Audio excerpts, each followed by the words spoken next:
Bacana. Bom, primeiro queria agradecer ao convite, eu me sinto honrado, alegre, um prazer estar conversando com alunos aqui da PUC. Obrigado, Isadora, pela paciência, pelas orientações, por todo o tempo em que, desde o convite, você teve me orientando sobre esse evento. E quero agradecer a oportunidade de estar trazendo algumas reflexões para vocês sobre corrupção, sobre impunidade e talvez até, quem sabe, sobre a vida. Eu fiquei pensando um bom tempo sobre qual deveria ser a minha abordagem hoje, se eu deveria caminhar para uma trilha mais teórica ou para uma trilha mais pragmática, ainda que com algo de teoria. E eu acabei escolhendo a segunda opção. Eu imagino que vocês já tenham muitas aulas, várias palestras teóricas. Eu acredito que vai ser um pouquinho mais interessante fazer uma abordagem de jornada, colocando alguns conceitos nesse caminho. Eu queria hoje, basicamente, então, nessa conversa com vocês, compartilhar 3 histórias e, com base nelas, que gostaria de deixar também algumas mensagens. A primeira história começa quando eu era estudante, como vocês. Eu estudava na concorrente, né, na Universidade Federal do Paraná, lá no centro de Curitiba, aquele belo prédio histórico, e costumava, lá, assim, uma coisa que talvez seja uma desvantagem nossa em relação à PUC, é o fato de que os professores faltavam muito. E chegou um momento em que existia uma cultura estudantil, uma cultura de relacionamentos, em que a gente comemorava quando o professor faltava e a gente reclamava quando o professor comparecia. Certamente vocês não comemoram quando o professor falta, né? E a gente comemorava, reclamava quando tinha aula, quando o professor dava muita tarefa. E chegou um momento em que eu parei para pensar na vida e eu comecei a pensar que se aquilo era para ser a minha vida, estudar direito, aplicar direito, e se eu estava achando ruim, se eu estava reclamando ter aula, participar de aulas, tinha alguma coisa errada. Eu queria, acima de tudo na vida, me realizar como pessoa, eu queria ser feliz, e se fosse o caso, eu poderia me mudar para a praia, virar um pescador na praia, surfar, um esporte que eu pratico desde os 15 anos de idade, mas eu tinha que encontrar alguma coisa em que eu tivesse prazer de fazer. E a partir daquele momento eu decidi, no meio da faculdade, me dar um mês de reflexão. Um mês em que eu ia observar se eu tinha ou não prazer naquilo que eu fazia. E o que eu descobri é que muitas vezes a diferença entre o meio copo cheio ou o copo meio vazio é o olhar de quem vê, é o teu mindset, é a tua atitude mental. Eu percebi que, na verdade, eu gostava do que eu fazia, só que eu reclamava porque eu entrei numa cultura de reclamação, numa subcultura, num ambiente em que reclamar se tornou um padrão. E, a partir daquele momento, eu decidi mudar a minha atitude. Eu passei a olhar as coisas de um modo diferente, passei a ver um pouco mais de propósito também, porque a grande questão é qual é o propósito da minha vida, qual é o propósito da minha existência. E eu passei a ver o estudo, a minha dedicação estudantil como um instrumento de serviço à sociedade. O meu objetivo passou a não ser passar em provas, alcançar o final do ano passando para o ano seguinte, alcançar o diploma, mas o grande objetivo da faculdade é, na verdade, a gente alcançar instrumentos teóricos que possam nos levar a alcançar a justiça depois da faculdade. Dentro de uma visão mais abrangente da vida, de propósito de existência, dentro de uma visão de crescimento pessoal profissional, dentro de uma visão de serviço à sociedade, serviço ao próximo, a vida estudantil faz sentido quando você se dedica a estudar, não para passar na prova, mas para ter condições de servir melhor à sociedade e produzir mais justiça no meio ambiente social. Então, a partir daquele momento, passou a mudar radicalmente a minha experiência estudantil. Não porque o ambiente fora de mim tivesse mudado, tudo continuava igual, mas porque a minha atitude mental mudou. Porque eu passei a viver, a estudar com senso de propósito. Você ter propósito na vida muda tudo. E mais tarde, quando eu decidi fazer concurso, eu passei a estudar para concurso, não com o objetivo de passar na prova do concurso. Claro que eu queria isso. Mas isso era consequência. O meu objetivo era conseguir um arsenal teórico, conseguir instrumentos teóricos tais que me permitissem, uma vez sendo procurador, juiz ou o que fosse, melhor servir à sociedade, ser uma pessoa que tivesse ferramentas para produzir justiça, para alcançar a justiça. E aí você pode me dizer, Deltan, mas tem um propósito, isso é porque você é uma pessoa cristã, com uma cosmovisão cristã. Não, na verdade, mesmo autores ateus, autores pagãos, falam que ter um propósito é essencial à existência humana. Ter um propósito significa você identificar, a partir dos teus valores, aquilo que realmente importa na vida e viver para aquilo. E ter um propósito, ter uma visão de propósito clara, traz 3 consequências positivas documentadas em pesquisas, para além de melhora de saúde e bem-estar físico. Uma das coisas que o propósito faz é, inclusive, ter um impacto na própria qualidade de vida da pessoa, noites que a pessoa passa em hospitais, índice de Alzheimer, de depressão, tem impacto em índice, inclusive, de AVCs e de ataques cardíacos. Tem um propósito, impacta o modo como a pessoa vive, impacta a saúde da pessoa. Agora, para além disso, tem um propósito, impacta 3 dimensões que eu gostaria de compartilhar com vocês. A primeira dimensão em que o propósito impacta a nossa existência, que eu queria compartilhar, é o fato de que ter um propósito na vida nos dá direção. O filósofo Sêneca, romano, há 2000 anos atrás, ele disse que se um homem não sabe a que porto se dirige, nenhum vento lhe é favorável. A verdade é que, quando você tem um propósito, você tem direção, você passa, inclusive, a filtrar melhor em que você vai investir o teu tempo, a tua energia, que são bens escassos. E a questão que passa a se colocar é, essa atividade acadêmica ou essa atividade fora da faculdade contribui ou não para o propósito da minha vida? Numa segunda dimensão, ter um propósito traz significado para a existência, e, meus amigos, isso muda tudo. Conta-se que, certa vez, um homem se aproximou de 2 pessoas que estavam colocando tijolos uns sobre os outros e perguntou para eles: o que vocês estão fazendo? E esse homem virou e disse, o primeiro dos pedreiros virou e disse: olha, eu estou aqui assentando tijolos para ganhar dinheiro, para ganhar meu salário no final do mês. E o segundo virou e disse: olha, eu estou erguendo uma catedral. As 2 pessoas estavam fazendo a mesma coisa, uma do lado da outra.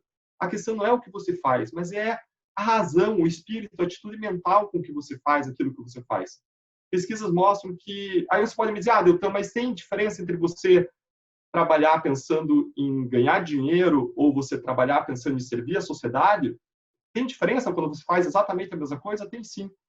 Pesquisas mostram que os propósitos que trazem mais satisfação e autoestima na vida, assim como eles diminuem a depressão e a ansiedade das pessoas, estão ligados a 3 coisas: crescimento pessoal, relacionamento com os outros e causar bem-estar nos outros, impactar a vida dos outros de modo positivo. Ou seja, os propósitos que trazem mais bem-estar, satisfação pessoal na vida são aqueles ligados a crescimento pessoal, relacionamentos e bem-estar dos outros, em oposição à imagem, poder, dinheiro, fama e por aí vai. Uma terceira característica, além do propósito nos dar direção, além do propósito nos encharcar de significado, tem o propósito da resiliência.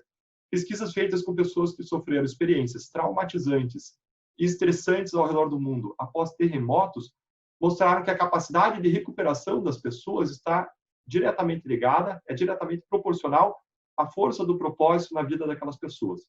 Ou seja, tem um propósito também que traz resiliência, mesmo em meio a dificuldades. E, para encerrar essa primeira história, referente a propósitos, aí você pode me dizer: Deltan, tá bom, eu concordo que ter propósito é bom, mas por onde eu começo se eu quero identificar o propósito da minha vida? Bom, eu quero deixar algumas dicas com base em um autor, que é o Victor Stetcher, que ele fala sobre propósito, e ele faz uma espécie de receita, receita de bolo, de como você, que te ajuda, que é instrumental para você ajudar a refletir sobre o propósito da tua vida. Talvez não tenha tempo de fazer isso agora, mas talvez você queira anotar o passo a passo para, em seguida, você poder fazer essa reflexão. Bom, se você está buscando, refletindo sobre o teu propósito, primeiro faça uma lista dos valores que mais importam para você. Na minha lista, por exemplo, um destaque é para compaixão. Em segundo lugar, pense nas pessoas que mais inspiram você, nas pessoas que você toma como referência na tua vida. Na minha lista, por exemplo, estão Martin Luther King e William Wilberforce.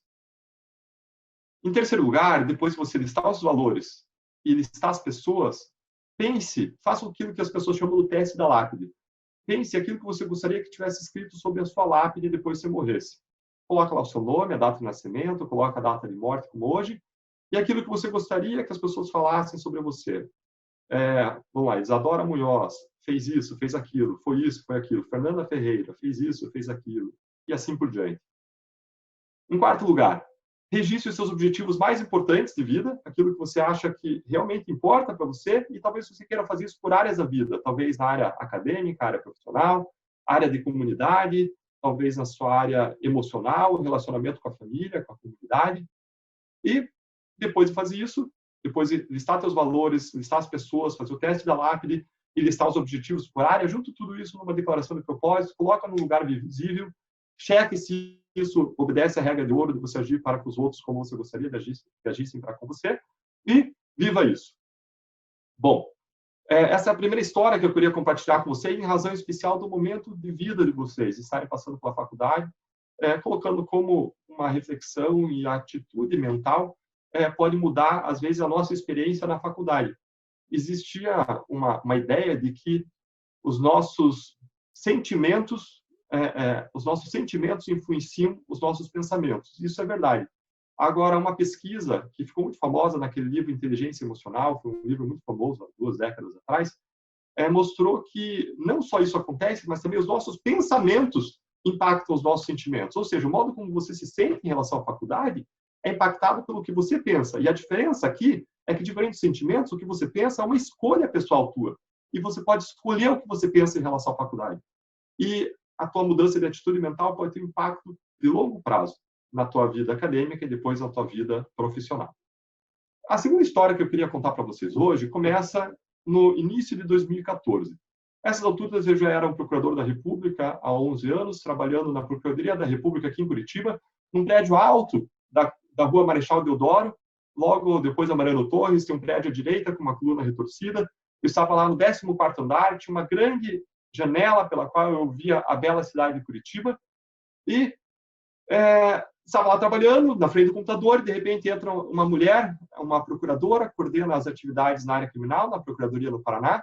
O nome dela é Letícia, e ela para o que eu estava fazendo, eu olho para ela e ela me faz um convite naquele momento. Eu não sabia, mas aquele convite ia mudar a minha jornada pelos próximos anos e impactar a história de um grande caso que ia se desenvolver no Paraná e no Brasil. Ele me faz um convite para entrar num grande caso que acabou se tornando a Lava Jato, e eu não sabia que esse caso, naquele momento, ia se tornar Lava Jato. Naquele momento, eu só tinha presente 3 coisas. Em primeiro lugar, eu sabia que aquele convite era para assumir uma montanha de trabalho. Eu não tinha obrigação de aceitar aquele convite. E eu ia me levar a trabalhar noites, finais de semana, como em outras grandes operações que eu já tinha trabalhado. Para vocês terem ideia, só na primeira fase desse grande caso foram pedidos mais de 80 mil documentos. Além disso, eu sabia que era um caso nada glamouroso, era desconhecido, não era nada famoso naquela época. E, além disso, eu estava trocando muita fralda naquela época. Eu tinha tido meu primeiro filho, Thomas, está indo dormir agora aqui em casa. E agora ele tem 7 anos, 6 anos de idade Lava Jato. E ele tinha nascido há pouco tempo, com um pai engajado, como vocês certamente serão, os homens. Estava trocando fralda, dormia pouco, acordava toda hora à noite. Era um momento que não era um momento propício para assumir um grande caso criminal. E, além de tudo isso, uma coisa era certa a partir da minha perspectiva. O fracasso daquele caso era garantido. E para você entender um pouco melhor por que, na minha perspectiva, o fracasso era garantido, eu quero deixar a Letícia na porta da minha sala, ali, esperando a resposta. Ela me fez esse convite para entrar no caso, e eu quero voltar com vocês 10 anos na história. Quero voltar para um pouco mais de 10 anos antes. Em 2002, eu saía da faculdade, eu tinha me formado na Universidade Federal do Paraná, e eu, como vários de vocês, eu queria um Brasil melhor, mas não só isso, eu queria contribuir para um Brasil melhor. E o caminho que encontrei para isso foi estudando para concurso, buscando a carreira do Ministério Público. Eu decidi seguir a carreira do Ministério Público quando eu li a Lei Orgânica Estadual do Ministério Público Estadual. E nessa lei você vê basicamente que a atividade do Ministério Público é uma atividade de serviço à sociedade, de amor ao próximo, e em diferentes dimensões. E passei no concurso e eu estudei todo o tempo acreditando que, embora eu tivesse visto vários casos ao longo da minha juventude, na década de 90, começo da década de 2000, acabarem em impunidade, casos envolvendo pessoas poderosas, eu achava que os meus casos seriam diferentes. Eu cresci ouvindo minha mãe recitar um versículo bíblico, Gálatas 6:7, que diz que aquilo que o homem semear, isso o homem ceifará. Eu acreditava que se eu trabalhasse duro, se eu plantasse, se eu desse o meu melhor, eu ia colher os resultados. Nós tínhamos vivido casos como os casos dos lalões do orçamento. Talvez vocês, acho que a maioria de vocês não estava nem vivo na época desse caso. Lá para 1993, 1994, estourou um grande escândalo no Brasil. Esse escândalo envolvia desvios de recursos públicos. E adivinhem para quem tem os recursos? Em grande medida, iam para as mesmas empreiteiras. Olhem só que coincidência, depois apareceram na Lava Jato. Outra parte ia para parentes, empresa em nome de laranjas, parentes, de deputados baixinhos da Comissão de Orçamentos da Câmara dos Deputados. E a operação, o escândalo, chamou de anões do orçamento porque esses deputados eram baixinhos justamente. e milhões em recursos públicos foram drenados. E, para vocês terem ideia de quão escandaloso foi esse escândalo, um dos deputados, ouvido numa comissão que foi instaurada para investigar esse caso, perguntado sobre a fortuna que ele amealhou, ele disse que ele ganhou aquela fortuna porque ele ganhou na loteria, mais de 100 vezes. Essa foi a justificativa dele. Um ganho de mais de 100 vezes na loteria. Essa é uma técnica hoje muito conhecida de lavagem de dinheiro, o investimento, a compra de bilhetes premiados de loterias. Bom, e aí a pergunta que fica é: e o que aconteceu com esse caso? Quantas pessoas foram punidas? Quanto dinheiro foi recuperado? A realidade é que nada foi recuperado, ninguém foi punido. Mas eu achava, de novo, que nos meus casos seria diferente. E ingressei no Ministério Público em 2003, com 23 anos, 22 para 23 anos, e em 2004 eu tive o meu primeiro grande caso criminal. Foi um caso envolvendo gafanhotos. Esses gafanhotos não comiam as folhas das nossas plantações, especialmente do interior do Paraná, do Rio Grande, do sudoeste do Paraná, mas esses gafanhotos comiam a folha de pagamentos da Assembleia Legislativa do Estado do Paraná. Era o esquema que hoje é conhecido como esquema da rachadinha, em razão de outros escândalos recentes, mas era um esquema que envolvia não só funcionários que rachavam seu salário, mas também funcionários fantasmas.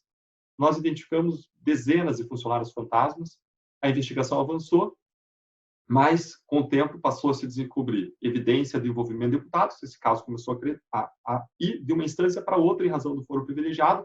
Uma hora tinha deputado estadual, ia para o Tribunal Regional Federal, outra hora a pessoa era governadora ou era deputado federal, ia para o Supremo ou para o STJ. Os casos ficaram circulando, foram desvelados em N casos, porque eram N gabinetes e políticos envolvidos. E o que aconteceu foi que, depois de mais de 15 anos decorridos da descoberta de provas consistentes de desvios de recursos públicos, adivinhem quantas pessoas foram punidas? Absolutamente nenhuma. Esses casos todos rumam à prescrição, mesmo os denunciados. Adivinhem quanto dinheiro foi recuperado? Zero, nada de novo. Em 2005, eu tive um outro grande caso, atuei no caso Benestado, fui um dos precursores da Lava Jato. Nós acusamos mais de 680 pessoas por crimes graves. Num levantamento feito em 2017 pela 13ª Vara Federal aqui em Curitiba, o que a gente identificou é que pouco mais de 10 dessas pessoas tinham sido punidas. Ou seja, um número muito pequeno de pessoas para o total de acusados. Em grande maioria, os que tinham sido punidos ainda eram colaboradores da justiça. Um ano depois, em 2006, eu tive um outro grande caso, um caso envolvendo corrupção, inclusive, aqui no estado do Paraná, e dessa vez eu achei que tudo seria diferente. Acusamos 2 empresários, junto com outras pessoas, inclusive por corrupção, alcancei a condenação de cada um desses empresários a mais de 40 anos de prisão cada um. E, em 2016, olhando para trás, 10 anos depois, adivinha o que aconteceu com os meus 3 grandes casos criminais contra essas pessoas. Um foi anulado numa decisão bastante questionável do Superior Tribunal de Justiça, que tomou uma decisão num sentido que nunca o STJ tinha decidido naquele sentido, nem o STF tinha decidido naquele sentido, de modo totalmente isolado, contrário à jurisprudência. E os outros 2 casos, as outras 2 ações penais que eu tinha contra eles, prescreveram. Isso apesar de ofícios que eu mandei para tribunais, dizendo da pressa, do risco de prescrição e do fato de que tinham recursos bloqueados no exterior e que, se aqueles casos prescrevessem, os bloqueios de milhões no exterior se perderiam. Esse foi o resultado, apesar de todo o esforço, apesar de ter virado noites trabalhando para oferecer acusações criminais, analisando provas. Bom, aí você pode dizer, não, Deltan, mas ou você é azarado ou você trabalha mal. Isso poderia até ser verdade, mas o fato é que existem N outros colegas ao redor do Brasil, centenas de colegas, e a experiência é exatamente a mesma. A experiência das pessoas ao redor do Brasil é de que os casos criminais contra colarinhos brancos acabam em plena impunidade. 97 a cada 100 pessoas que são descobertas em escândalos de corrupção, 97 a cada 100 casos de corrupção comprovada, segundo um estudo de Carlos Higino e Vivi Vujico Júnior, acabam em plena impunidade. Veja que eu não estou falando da cifra negra da corrupção não descoberta. Estou falando da corrupção descoberta e comprovada. Não estou nem falando da descoberta e não comprovada, estou falando da descoberta e comprovada. 97 a cada 100 acabam em plena impunidade na área criminal, segundo esse estudo. E aí você pode me perguntar, bom, mas por que acaba a impunidade? Qual que é a raiz dessa impunidade? Bom, quando a gente fala de impunidade dos criminosos de colarinho branco, a gente poderia dizer que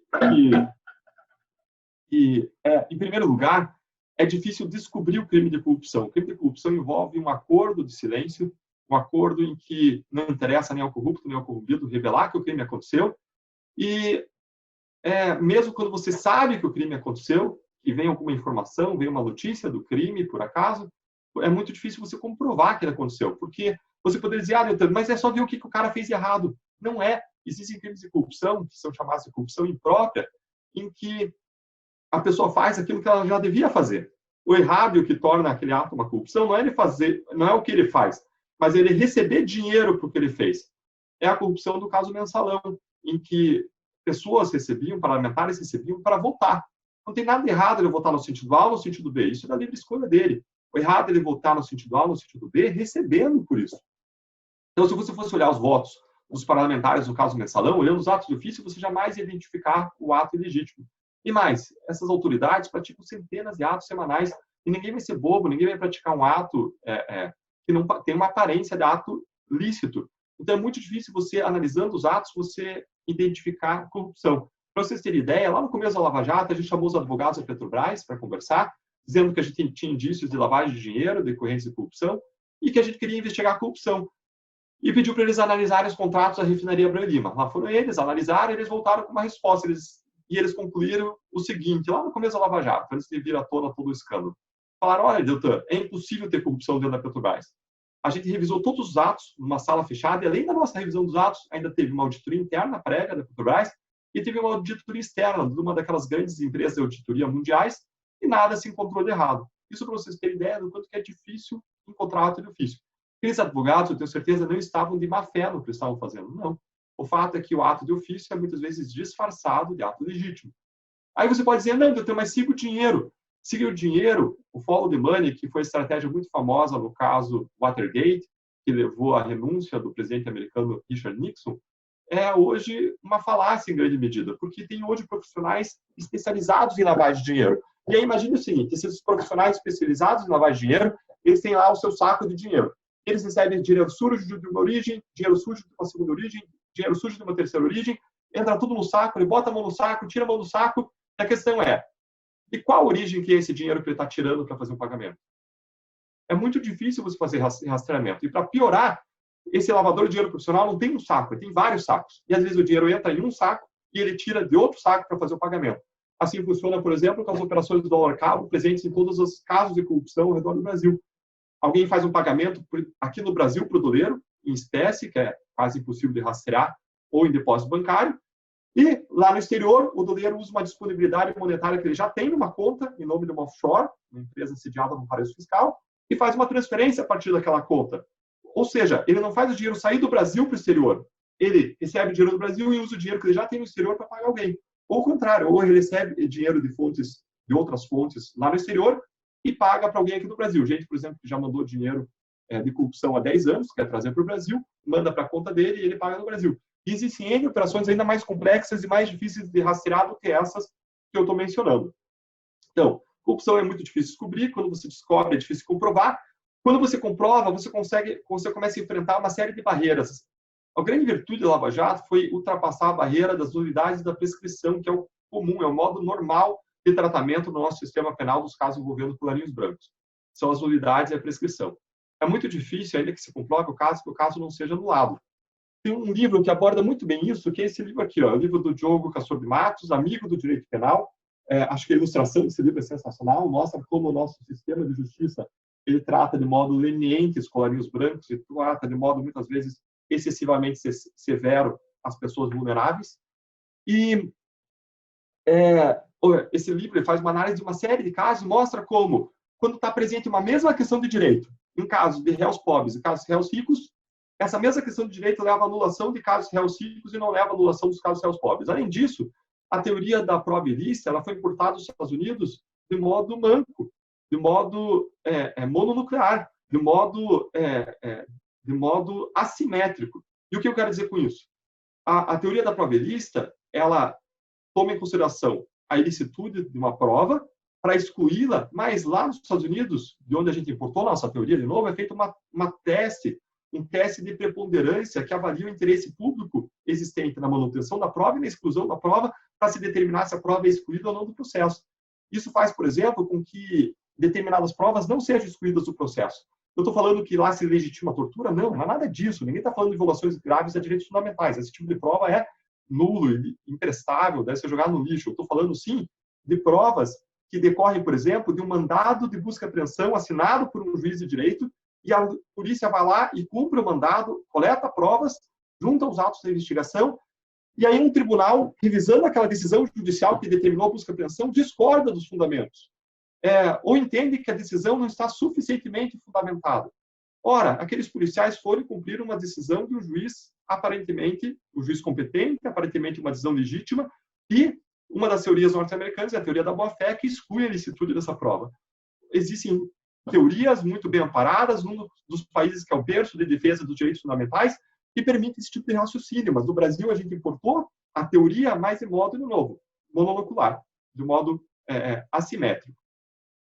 Então, em primeiro lugar, é difícil descobrir. Em segundo lugar, se descobre, é difícil provar. Em terceiro lugar, se é provado, é difícil que o caso não seja anulado. Ainda que o caso não seja anulado, a investigação e persecução desses casos demora mais de década. É normal no nosso sistema, em razão da abundância de recursos no nosso sistema. E mais, sabe por que as nulidades muitas vezes são declaradas? Porque no nosso sistema, o réu pode interpor habeas corpus quantas vezes ele quiser, ainda que não seja sobre matéria atinente à liberdade de locomoção. Ninguém questiona o habeas corpus para defender a liberdade de locomoção. Não estou questionando isso. Isso é legítimo. Isso é o panorama internacional de defesa dos direitos humanos. O que eu estou questionando aqui é o emprego de habeas corpus para discutir provas, mesmo quando essa discussão não importa em liberdade de locomoção, e para discutir nulidades especificamente. Porque o que acontece?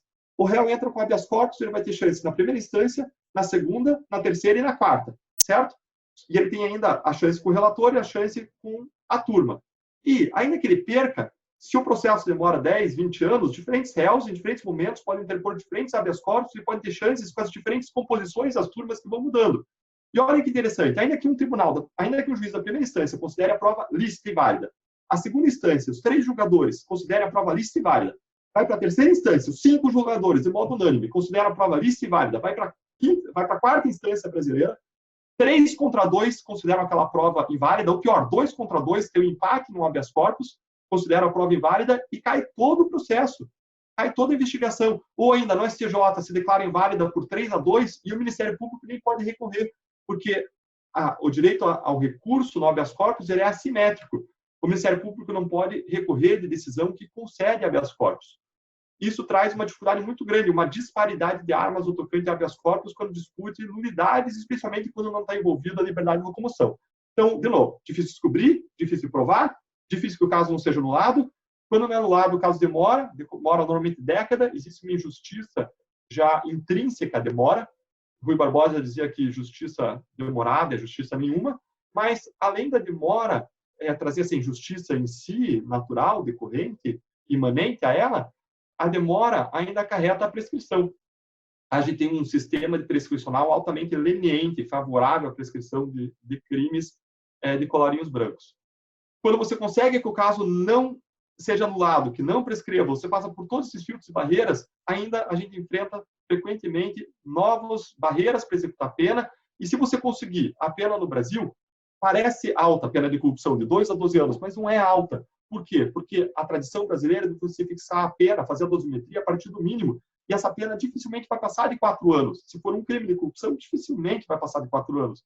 Esses réus do colarinho branco, eles não têm antecedentes criminais, seja porque não tem histórico policial, seja porque os seus casos anteriores prescreveram, isso acontece muito frequentemente, os casos anteriores prescreverem, mesmo envolvendo grandes políticos, grandes figuras, é só olhar o histórico de prescrição do Supremo Tribunal Federal, e a pena vai ficar próxima ao mínimo legal, dificilmente vai ultrapassar 4 anos, essa pena normalmente é convertida em pena restritiva de direitos, e, ainda que não seja, ainda que fosse uma pena de 7 anos de prisão, como foi no Mensalão, o maior escândalo de corrupção, eles começaram a cumprir pena em 2014, o que aconteceu um ano depois já estava todo mundo em casa em 2015, porque a progressão da pena acontece com 1/6 da pena.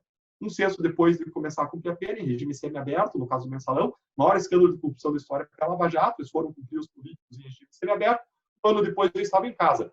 Agora, pior de tudo, 2 anos depois, a pena já estava prescrita. Prescrita não, desculpa. A pena já estava indultada. Além da prescrição, da nulidade, da pena ser baixa, da progressão, você ainda tem um indulto que era editado anualmente até 2017 e que chegou a perdoar 80% da pena. Precisa abrir o decreto de indulto, jogar no Google 2017, você vai ver que em relação a crimes de colarinhos brancos, sem violência, sem grave ameaça, embora a corrupção mate, né, não mata com violência e grave ameaça, explícita pelo menos, esse indulto ele perdoava 80% da pena. E numa condição assim, em que o cara vai cumprir 1/6 da pena, ainda vai ter a pena perdoada, depois de cumprir 20%, a questão é, quando que um réu vai decidir colaborar com a justiça, entregar provas, expandir as investigações, devolver o dinheiro desviado? Ora, para ele concordar em contribuir com a justiça, em colaborar com a justiça, qual que tem que ser a oferta do Ministério Público? Veja que ele já sai, independentemente de ele colaborar com a justiça, ele já sai com desconto de 80% da pena. Quanto que o Ministério Público tem que oferecer para que ele concorde em contribuir e colaborar com a justiça?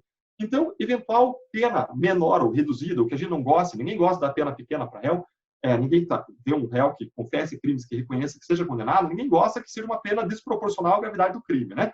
E, agora, quando a gente olha penas e acordos de colaboração, a grande verdade é que, ainda que nos pareçam pequenas, elas são pequenas por razão de como funciona o nosso sistema de justiça, e ainda assim elas são maiores do que as penas, por exemplo, de réus do mensalão. Um dos colaboradores premiados, no caso do Lava Jato, um grande empreiteiro, cumpriu 3 anos em regime fechado, o que é muito mais do que os políticos do caso mensalão cumpriram, isso que ele estava colaborando com a justiça.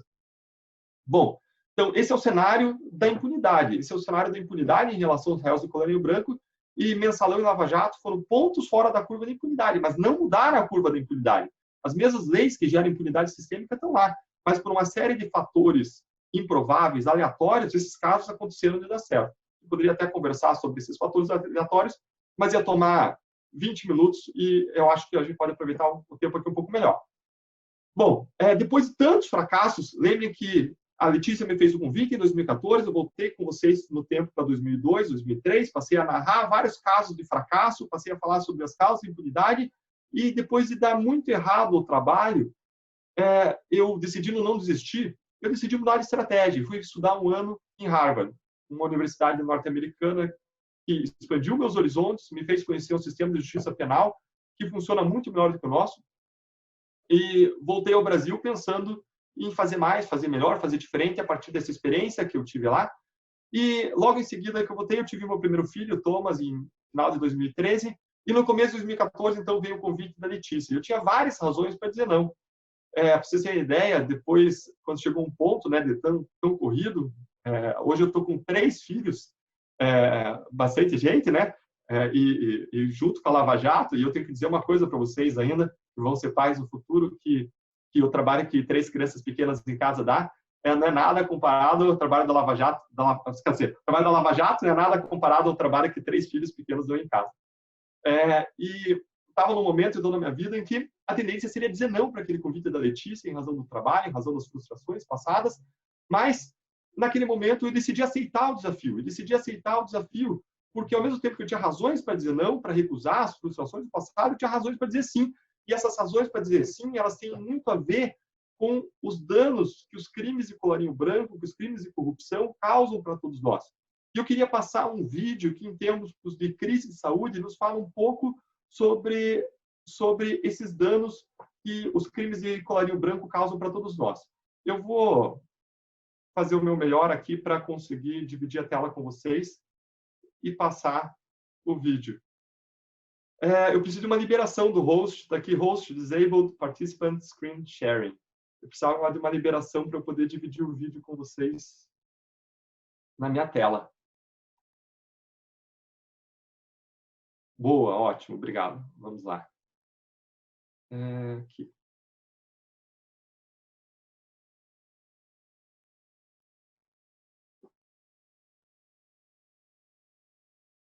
Pronto, pessoal. Se não der certo, me avisem, tá? Me avisem que a gente tenta de novo. Vou começar. Esta semana, o juiz Sérgio Moro.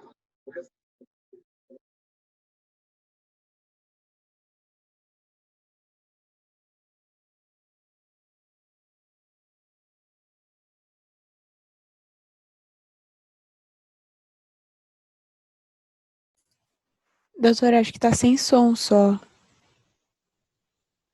Obrigado por avisar. Aqui tá com som até, mas eu não sei como que faz para passar o som para vocês. Isso aqui é um desafio que já que eu não alcanço. Eu acho que Isadora tinha testado, né? E tinha funcionado. Tem algum segredo, Isadora? Para mim tá saindo o som aqui. E, doutor, ali na hora de tentar compartilhar a tela, se o senhor compartilhar o aplicativo mesmo, e não somente a tela, acho que dá certo. compartilhar o aplicativo e não a tela? Ali ele vai aparecer várias janelas que estão abertas no computador. Daí, se o senhor clicar no aplicativo Filmes e TV, acho que dá certo. Ah, então, não, mas é isso que eu fiz. Eu estou compartilhando filmes e TV mesmo. Então... Tá só ele compartilhando. Ó, vou tentar mais uma vez. Se não der certo, aí a gente vai sem. Mas a tela vocês conseguem ver? A tela vocês conseguem ver? A tela, sim. Tá. E o áudio não, né? Deixa eu tentar mais 5 segundos, aí eu paro se me diz se vocês estão ouvindo ou não, tá? Beleza. Conseguiram ouvir? Não. Não? Então vamos fazer o seguinte, olha só. Esse vídeo, eu vou passar um pouco para vocês. Esse vídeo fala um pouco da condenação do Sérgio Cabral, vocês estão conseguindo ver a tela, né? Sim. E aí chega um momento em que eles colocam, olha, 11 milhões. 11 milhões é o valor que foi encontrado com Sérgio Cabral e esposa só no tocante a joias preciosas que eles teriam adquirido. Uma parte dessas joias foram encontradas, outra parte ainda não tinha sido encontrada, e eles estão falando aqui dos desvios, e aí eles vêm e falam dos tipos de joia, a turmalina Paraíba, as joias mais modernas da moda. Parte dessas joias foram apreendidas, parte pode estar em qualquer lugar do mundo, e aí eles questionam, olha, mas o que a gente poderia fazer com 11 milhões de reais? E aí a repórter vai para um hospital do Rio de Janeiro, um hospital público, que estava tendo setores inteiros fechados, um hospital que trata câncer, setores inteiros fechados, em razão da falta de recursos para pagar os salários dos funcionários. Os funcionários estavam sem pagamento de salários, estavam sem pagamento de transporte, vários queriam ir trabalhar, só que não conseguiam porque não tinham salário para o transporte. E aí esse gestor do hospital, esse diretor médico, ele coloca assim, olha, esses funcionários, esses pacientes são pacientes que a gente tem uma janela de oportunidade de tratamento. Se a gente não conseguir tratar eles nesse momento específico, o que vai acontecer é que eles vão morrer. E não vão ser mortes rápidas, vão ser mortes lentas, sofridas, dolorosas. E a repórter faz ainda uma análise do que poderia ser feito com esse dinheiro em um mês nesse hospital. Um mês que serviria esse dinheiro para pagar o salário de todos os funcionários e os custos do hospital, salvo me engane, naquele um mês, o hospital poderia fazer 93 mil procedimentos ambulatoriais, poderia tratar 800 pessoas, fazer 500 cirurgias, e para muitas dessas pessoas, isso é a diferença entre a vida e a morte. Agora, pior, quando a gente pega esse caso, esse ex-governador não desviou, a gente não está falando que ele desviou 11 milhões de reais. 11 milhões de reais era o valor de joias. As provas apontaram que ele tinha no exterior, manteve no exterior, fora o que ele gastou, fora o que ele investiu em campanhas eleitorais, desvirtuando os pleitos eleitorais, ele mantinha no exterior mais de 100 milhões de dólares. Gente, eu estou falando de um ex-governador. E se você se sente impactado com o impacto desse desvio no hospital público do Rio de Janeiro, isso vale para os hospitais todos hoje. Hoje, ainda mais, os hospitais têm passado dificuldades em relação a pagamentos nessa época de Covid. O dinheiro da corrupção é um dinheiro que mata. Enquanto os colarinhos brancos saem impunes e se passa uma mensagem de que a corrupção é normal, porque não existe punição, e de que a corrupção é algo aceitável, no meio, especialmente, na subcultura política, quando eles veem os pares cometendo e não acontecendo nada com eles, ao mesmo tempo que eles saem impunes e que se passa essa péssima mensagem, quem sofre os danos da corrupção é aquele jovem que está indo estudar na PUC, sofre um acidente, vai para o hospital, não tem equipamento, ou o equipamento está estragado, porque o dinheiro foi desviado.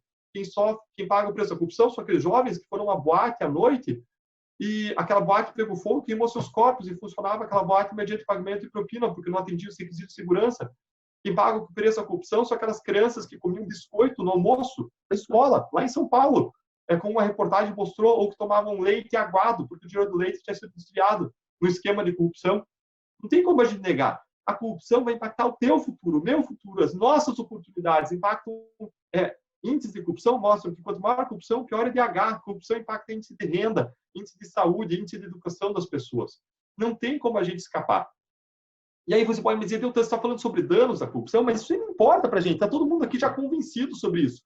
Mas se você escuta esses dados, você não se incomoda, você não se remexe na cadeira, tem alguma coisa errada. Você se acostumou, você passou a achar normal o que é anormal. Você passou a não se indignar mais com injustiça. A gente deve permanecer e manter a nossa capacidade ao longo da vida de nos incomodar, de nos indignar com a injustiça. E eu me preocupo ainda porque a corrupção ela ainda inocula na sua veia um veneno paralisante que é o cinismo. O cinismo é a descrença nas instituições. É você olhar para cima e dizer, se eles lá em cima descumprem as regras, desviam o dinheiro, quem sou eu? O que eu vou fazer? Quem sou eu para cumprir as regras aqui? O cinismo é a descrença nas instituições, é o descumprimento de regras porque se acha que não vai dar certo. Cinismo é o fato de que leva ao fato de que, segundo uma pesquisa, 60% dos jovens brasileiros passaram a acreditar que a saída para o Brasil é pela porta do aeroporto. Se você não acha, provavelmente um colega teu, um amigo teu acha que a saída é sair do Brasil. Ou ainda as pessoas passam a flertar com soluções ditatoriais que não são solução. O único caminho é a democracia. Basta olhar as ditaduras ao redor do mundo, nenhuma dá certo, não importa se é de direita, de esquerda, tolhe as liberdades, fulmina os fundamentos, inclusive do combate à corrupção e dos direitos fundamentais mais básicos. Mas um ambiente de corrupção acaba estimulando pessoas a flertarem com esse tipo de solução, o que é equivocado. Agora, vamos atacar a raiz desses problemas, inclusive a corrupção. Em razão de todos esses danos que a corrupção causa para todos nós, naquele momento em que a Letícia foi à minha porta e me convidou para entrar nesse grande caso criminal, eu decidi aceitar, apesar das frustrações do passado, e passei a ter o privilégio de fazer parte de uma grande equipe de investigação, de diferentes órgãos públicos, que passou a trabalhar com um novo modelo de investigação e, com o apoio da sociedade, alcançou resultados extraordinários. A questão é que o fato de eu não ser capaz de garantir os resultados, o fato de eu não ter certeza quanto aos resultados, não me exime a minha obrigação cívica de fazer a minha parte. O fato de você não ter certeza sobre os resultados de uma atividade cívica relevante não exime você de fazer a tua obrigação, de fazer a tua parte. Bom, e ter essa equipe, ter acreditado, ter dado um passo à frente, ter mostrado resiliência, mesmo com um sistema de justiça inóspito ao combate à corrupção, nos deu o privilégio de alcançar, como eu disse, com a sociedade, resultados antes inimagináveis, e isso foi possível por meio do desenvolvimento de um novo modelo de investigação, além, é claro, do apoio da sociedade. Esse novo modelo de investigação teve calcado em, basicamente, 4 pilares. Colaborações premiadas, uma estratégia de fases, com quebra de sigilo bancário, fiscal e assim por diante. Em terceiro lugar, cooperações internacionais. E, em quarto lugar, uma estratégia de comunicação. Eu decidi hoje não fazer aqui uma apresentação estruturada para vocês, em cima de slides, para deixar mais dinâmico, ficar um pouco mais assim de vivência, de experiência, junto com alguma informação teórica, mas eu queria mostrar para vocês, por exemplo, algo em cima desses 4 pilares. Bom, eu vou dividir a tela de novo aqui com vocês. Deixa eu só ver como é que eu vou fazer isso aqui. Então, o primeiro dos pilares da Lava Jato foram as colaborações premiadas. As colaborações premiadas, elas aconteceram em cascata. O que eu quero dizer com isso? A partir do momento que uma pessoa decidiu colaborar com a justiça, ela revelava fatos que alcançavam outras pessoas.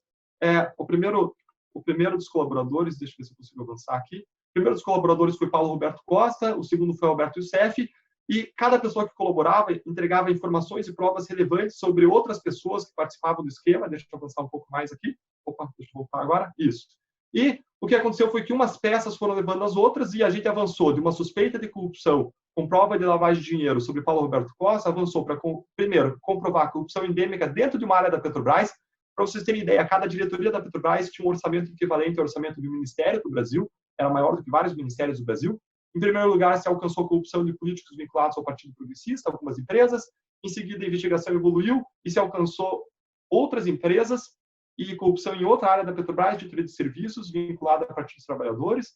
Em seguida, se foi para outras áreas da Petrobras, especificamente a área internacional, vinculada ao PMDB. E, em seguida, se foi para outros órgãos públicos, inclusive órgãos públicos da esfera federal e municipal. As colaborações premiadas foram um instrumento fundamental de investigação, porque uma pessoa era investigada por um crime A, ela vinha colaborar, entregava os crimes B, C, D, E, F, G. É claro que a colaboração jamais é o ponto de chegada de uma investigação, ela é apenas o ponto de partida de uma investigação. A partir daquela palavra do colaborador, a gente segue coletando provas. Se essas provas forem boas o suficiente, aí sim a gente vai, eventualmente, oferecer uma acusação, buscar uma condenação. E essas declarações e provas nos levavam às fases. A Lava Jato seguiu uma série de fases sequenciais. Nós já chegamos a 70 fases da Lava Jato e counting, né? E a Lava Jato ainda segue, a gente deu uma suspendida agora por causa do coronavírus. É muito difícil operacionalizar fases agora, sem colocar pessoas com algum risco à sua saúde, então a gente suspendeu as fases, mas já tem várias fases que estão planejadas para um momento mais oportuno. Além dessa estratégia de fases, essas fases envolviam, claro, a coleta de materiais, envolviam, como fruto dessa coleta de materiais, uma série de análises, quebras de sigilo bancário e fiscal. Para vocês terem ideia, foram coletados materiais nas fases, como isso aqui, ó, planilhas em que as empreiteiras dividiam as obras, as diferentes obras, regras de funcionamento do cartel, que eles chamavam de regra do funcionamento de campeonatos esportivos, ou seja, as grandes empresas que faziam cartel para ajustar quem ia ganhar cada licitação e qual ia o seu valor, para elas não brigarem entre elas eram 16, elas criaram regras. E para disfarçar as regras, não podiam dizer que eram regras de um cartel, criavam regras de campeonato esportivo, como isso aqui que vocês veem. Ó. É a competição de 16 empresas e o objetivo dessa competição era a obtenção de recordes e melhoria dos prêmios. Eles queriam aumentar o valor dos contratos com o dinheiro que ia sair do meio do seu bolso. Há vários campeonatos esportivos regulados, foram aprendidos documentos, que na verdade eram regulamentos do cartel. Além desse pilar de fases, ainda teve o pilar de cooperações internacionais. Deixa eu parar de dividir aqui e vou para uma outra tela, e aí eu já divido de novo com vocês, para exemplificar como é que funcionaram as cooperações internacionais, só para dar uma ideia por cima do volume de cooperações. Vou dividir a tela. Internacionais que a Lava Jato fez. Nós fizemos 447 pedidos para 61 países do mundo e recebemos 606 pedidos de 40 países do mundo. Nós cooperamos hoje com mais de um terço dos planetas, não chegamos lá ainda, um terço dos países ao redor do globo. Nessa outra tela aqui, vocês vão ter uma imagem das cooperações enviadas para pedir informações. Basicamente, a gente pede, assim, o grosso das cooperações é para pedir documentos de contas bancárias que foram usados para pagar e receber propinas no exterior. Normalmente, essas contas estão em nome de empresas offshores e, por sua vez, têm sede em outros países ainda e estão em nome de laranjas nesses outros países. A gente recebeu também pedidos de vários países, na maior parte agora da América Latina, porque empreiteiras brasileiras corromperam não só no Brasil, mas na América Latina. Para vocês terem ideia, uma das empreiteiras, como hoje a corrupção e a lavagem de dinheiro são transnacionais, uma empreiteira corrompeu em 12 países e lavou dinheiro em outros 10 países. Ou seja, para você fechar o quebra-cabeça criminoso, você precisava de evidências que estavam espalhadas em 22 países. Bom, então o terceiro pilar foi o pilar de cooperação internacional, vou dividir mais uma vez aqui, outro slide aqui de cooperação que eu acho que vale a pena mostrar para vocês. Deixa eu ir de novo. Pronto, estou ficando rápido nisso agora.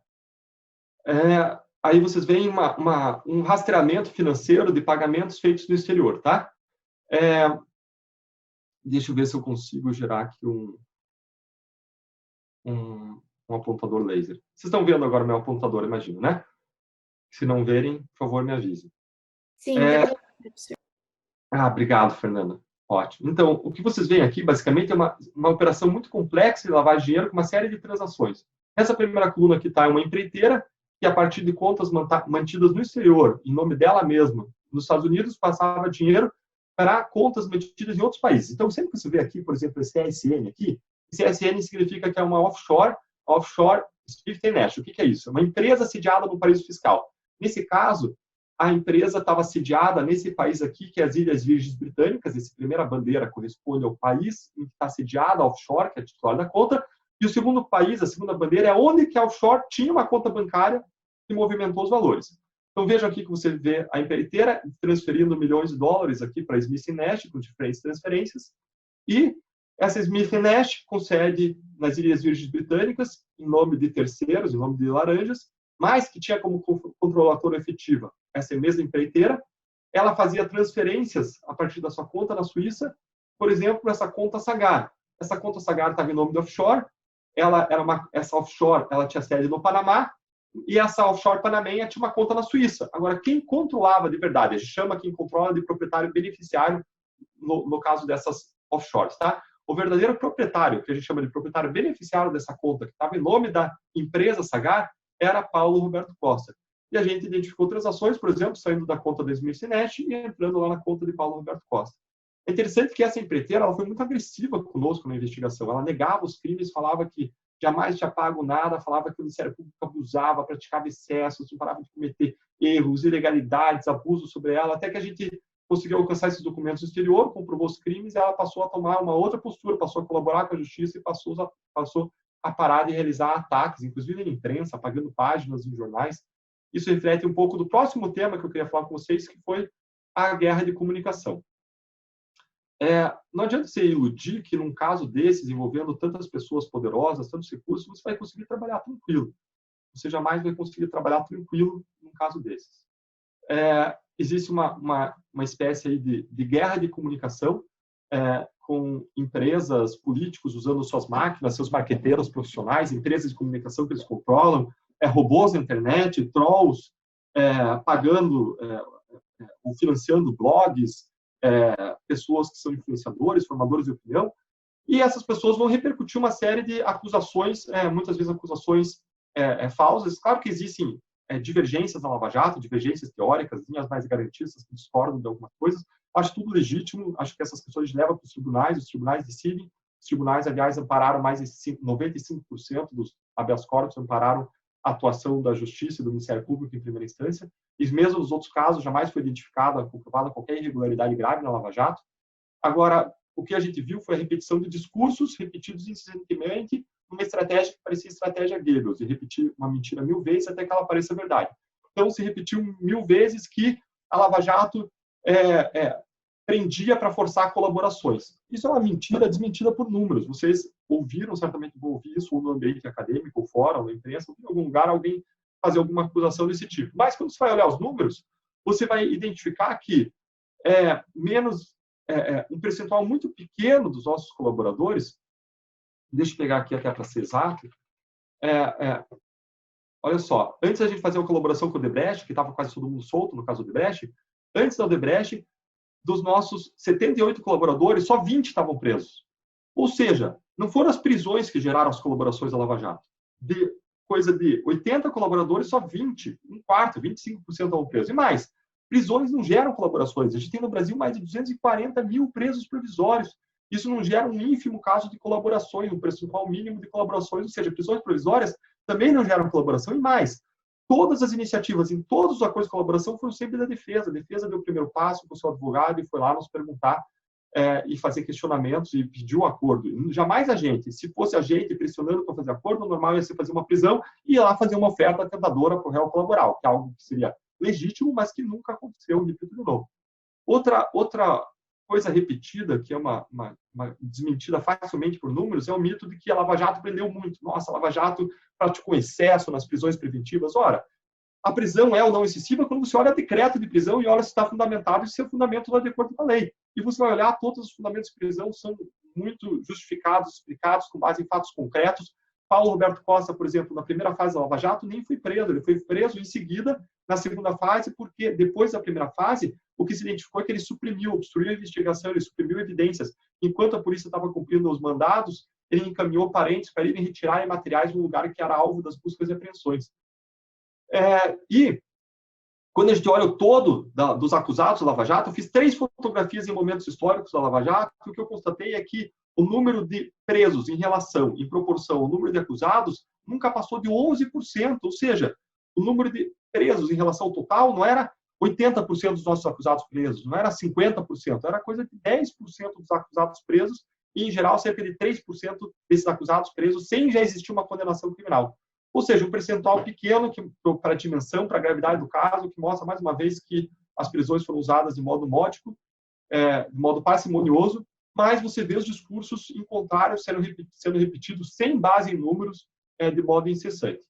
Bom, e vamos recordar um pouco agora a gravidade daquilo que se descobriu nesse esquema. Bom, esse caso e as investigações decorrentes acusaram 4 ex-presidentes brasileiros.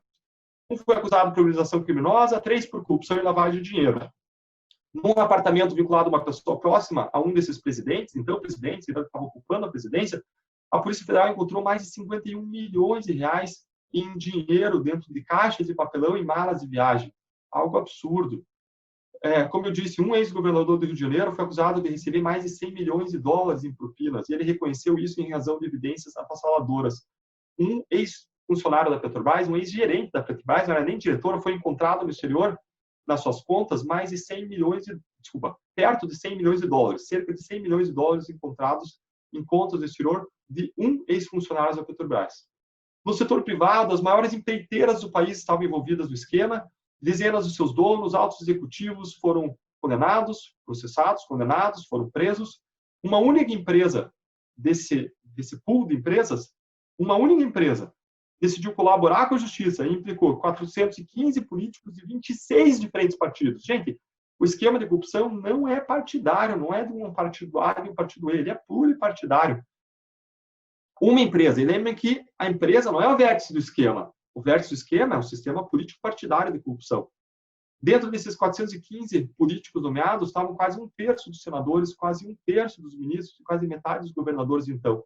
Foram nomeados nas colaborações 6 presidentes do Senado e 5 presidentes da Câmara dos Deputados. Gente, pensem nesses números, no que isso significa em termos de corrupção alastrada no Brasil, de sinais de corrupção alastrada, de indicativos muito consistentes de que uma corrupção no Brasil é pervasiva, é sistêmica no sistema político-partidário. Depois, até nas perguntas, se vocês quiserem, a gente pode conversar um pouco sobre corrupção na base da pirâmide e no ápice da pirâmide. Estudos apontam que a corrupção no ápice da pirâmide social brasileira é muito maior. Aliás, essa corrupção, esse tipo de corrupção brasileira, que um pesquisador chega a chamar de corrupção de cartel de elites, o Michel Johnson, ele tem um livro sobre síndromes de corrupção.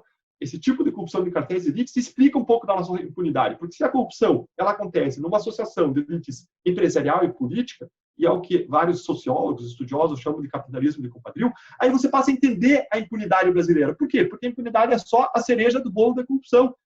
Essas elites que têm o poder, esses legisladores que praticam corrupção, esses políticos poderosos que praticam corrupção, eles não vão praticar corrupção para roubar e ser punidos. Eles vão praticar corrupção só se eles tiverem uma garantia, se eles conseguirem assegurar a própria impunidade. Então, não só impunidade estimula a corrupção, segundo uma série de estudos, mas também a corrupção explica, a corrupção na cúpula explica a impunidade dos crimes de colarinho branco no Brasil. Explica os retrocessos que a gente está vendo hoje também na luta contra a corrupção, que acontecem do mesmo modo que como aconteceu na Itália. E voltando para os dados de esquema, a gente acusou só em Curitiba mais de 500 pessoas da Lava Jato, mais de 150 já foram condenados a cumprir mais de 2.000 anos de prisão e mais de 14 bilhões de reais vêm sendo recuperados para os cofres públicos em razão de acordos de leniência com empresas e acordos de colaboração premiada com pessoas físicas. Bom, agora, mais importante do que esses números e a gravidade desses dados que mostram a dimensão do esquema é a gente entender o diagnóstico do esquema, porque esse esquema é um esquema que não acabou, gente. É um esquema que continua existindo em várias dimensões do aparato estatal brasileiro, em estados, em municípios, no governo federal, em órgãos públicos.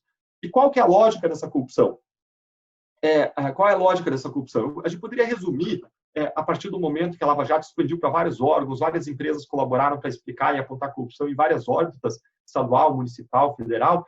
A conclusão que a gente tira olhando tudo isso é que muitos políticos e partidos desonestos escolhem para chefiar órgãos públicos federais, estaduais e municipais pessoas que estão incumbidas de arrecadar propinas. Uma vez chefiando esses órgãos, essas pessoas vão fraudar estações, vender licenças, praticar outras irregularidades em favor de empresas e pessoas que concordam em pagar propinas em troca de lucros extraordinários. Ou seja, esse esquema é muito falhado e é um esquema que muitas vezes se relaciona com governabilidade, porque muitas vezes partidos, isso o Mensalão e a Lava Jato mostrou, fazem indicações políticas para altos cargos públicos, o objetivo de alcançar o poder daquele órgão, não só para impactar no governo e nas políticas públicas daquele órgão, mas muitas vezes a razão daquilo, como a Lava Jato provou em relação à Petrobras, de modo muito claro, e levantou provas em relação a outros órgãos espalhados pelo Brasil, buscam aquele órgão como instrumento de arrecadação de propinas. E uma vez arrecadando essas propinas, esses valores são investidos tanto no bolso dos envolvidos como em campanhas eleitorais caríssimas. Esse é o verdadeiro mecanismo da corrupção brasileira. E esse mecanismo teve aquela série, o mecanismo, né? Alguém me falou um tempo atrás, a Lava Jato ficou tão assim conhecida que acabou surgindo até essa série sobre o mecanismo. E algumas pessoas às vezes me perguntam quanto que é de verdade do que tem naquele mecanismo. E o mecanismo tinha um objetivo principal, central, essa obra, que é retratar um personagem verdadeiro, que é o mecanismo da corrupção brasileira. De resto, tem muito de ficção, criação de drama, história, vingança, traição, amor, ódio, para criar uma trama que deixe as pessoas, os telespectadores atentos. por isso que eu só tenho uma reclamação muito séria, muito técnica, só uma grande reclamação em relação ao sério mecanismo, que é o fato de que eu sou muito mais bonito do que o ator que me representa, pelo menos é o que dizem a minha esposa e a minha mãe, e eu, gente, acredito cegamente nelas, viu? Bom, e aí eu quero voltar para um ponto-chave dessa história, que é para onde que vai o dinheiro. O dinheiro, eu falei que vai para o bolso dos envolvidos e vai para financiar caras campanhas eleitorais. O ex-governador Sérgio Cabral, do Rio de Janeiro, colocou seus ovos em diferentes cestas quando buscou desviar o dinheiro para ele, parte em joias preciosas, diamantes, barras de ouro, dinheiro escondido no exterior, em contas mantidas em nome de offshores. Mas outra parte vai para o destino mais grave, que é o financiamento de caras campanhas eleitorais.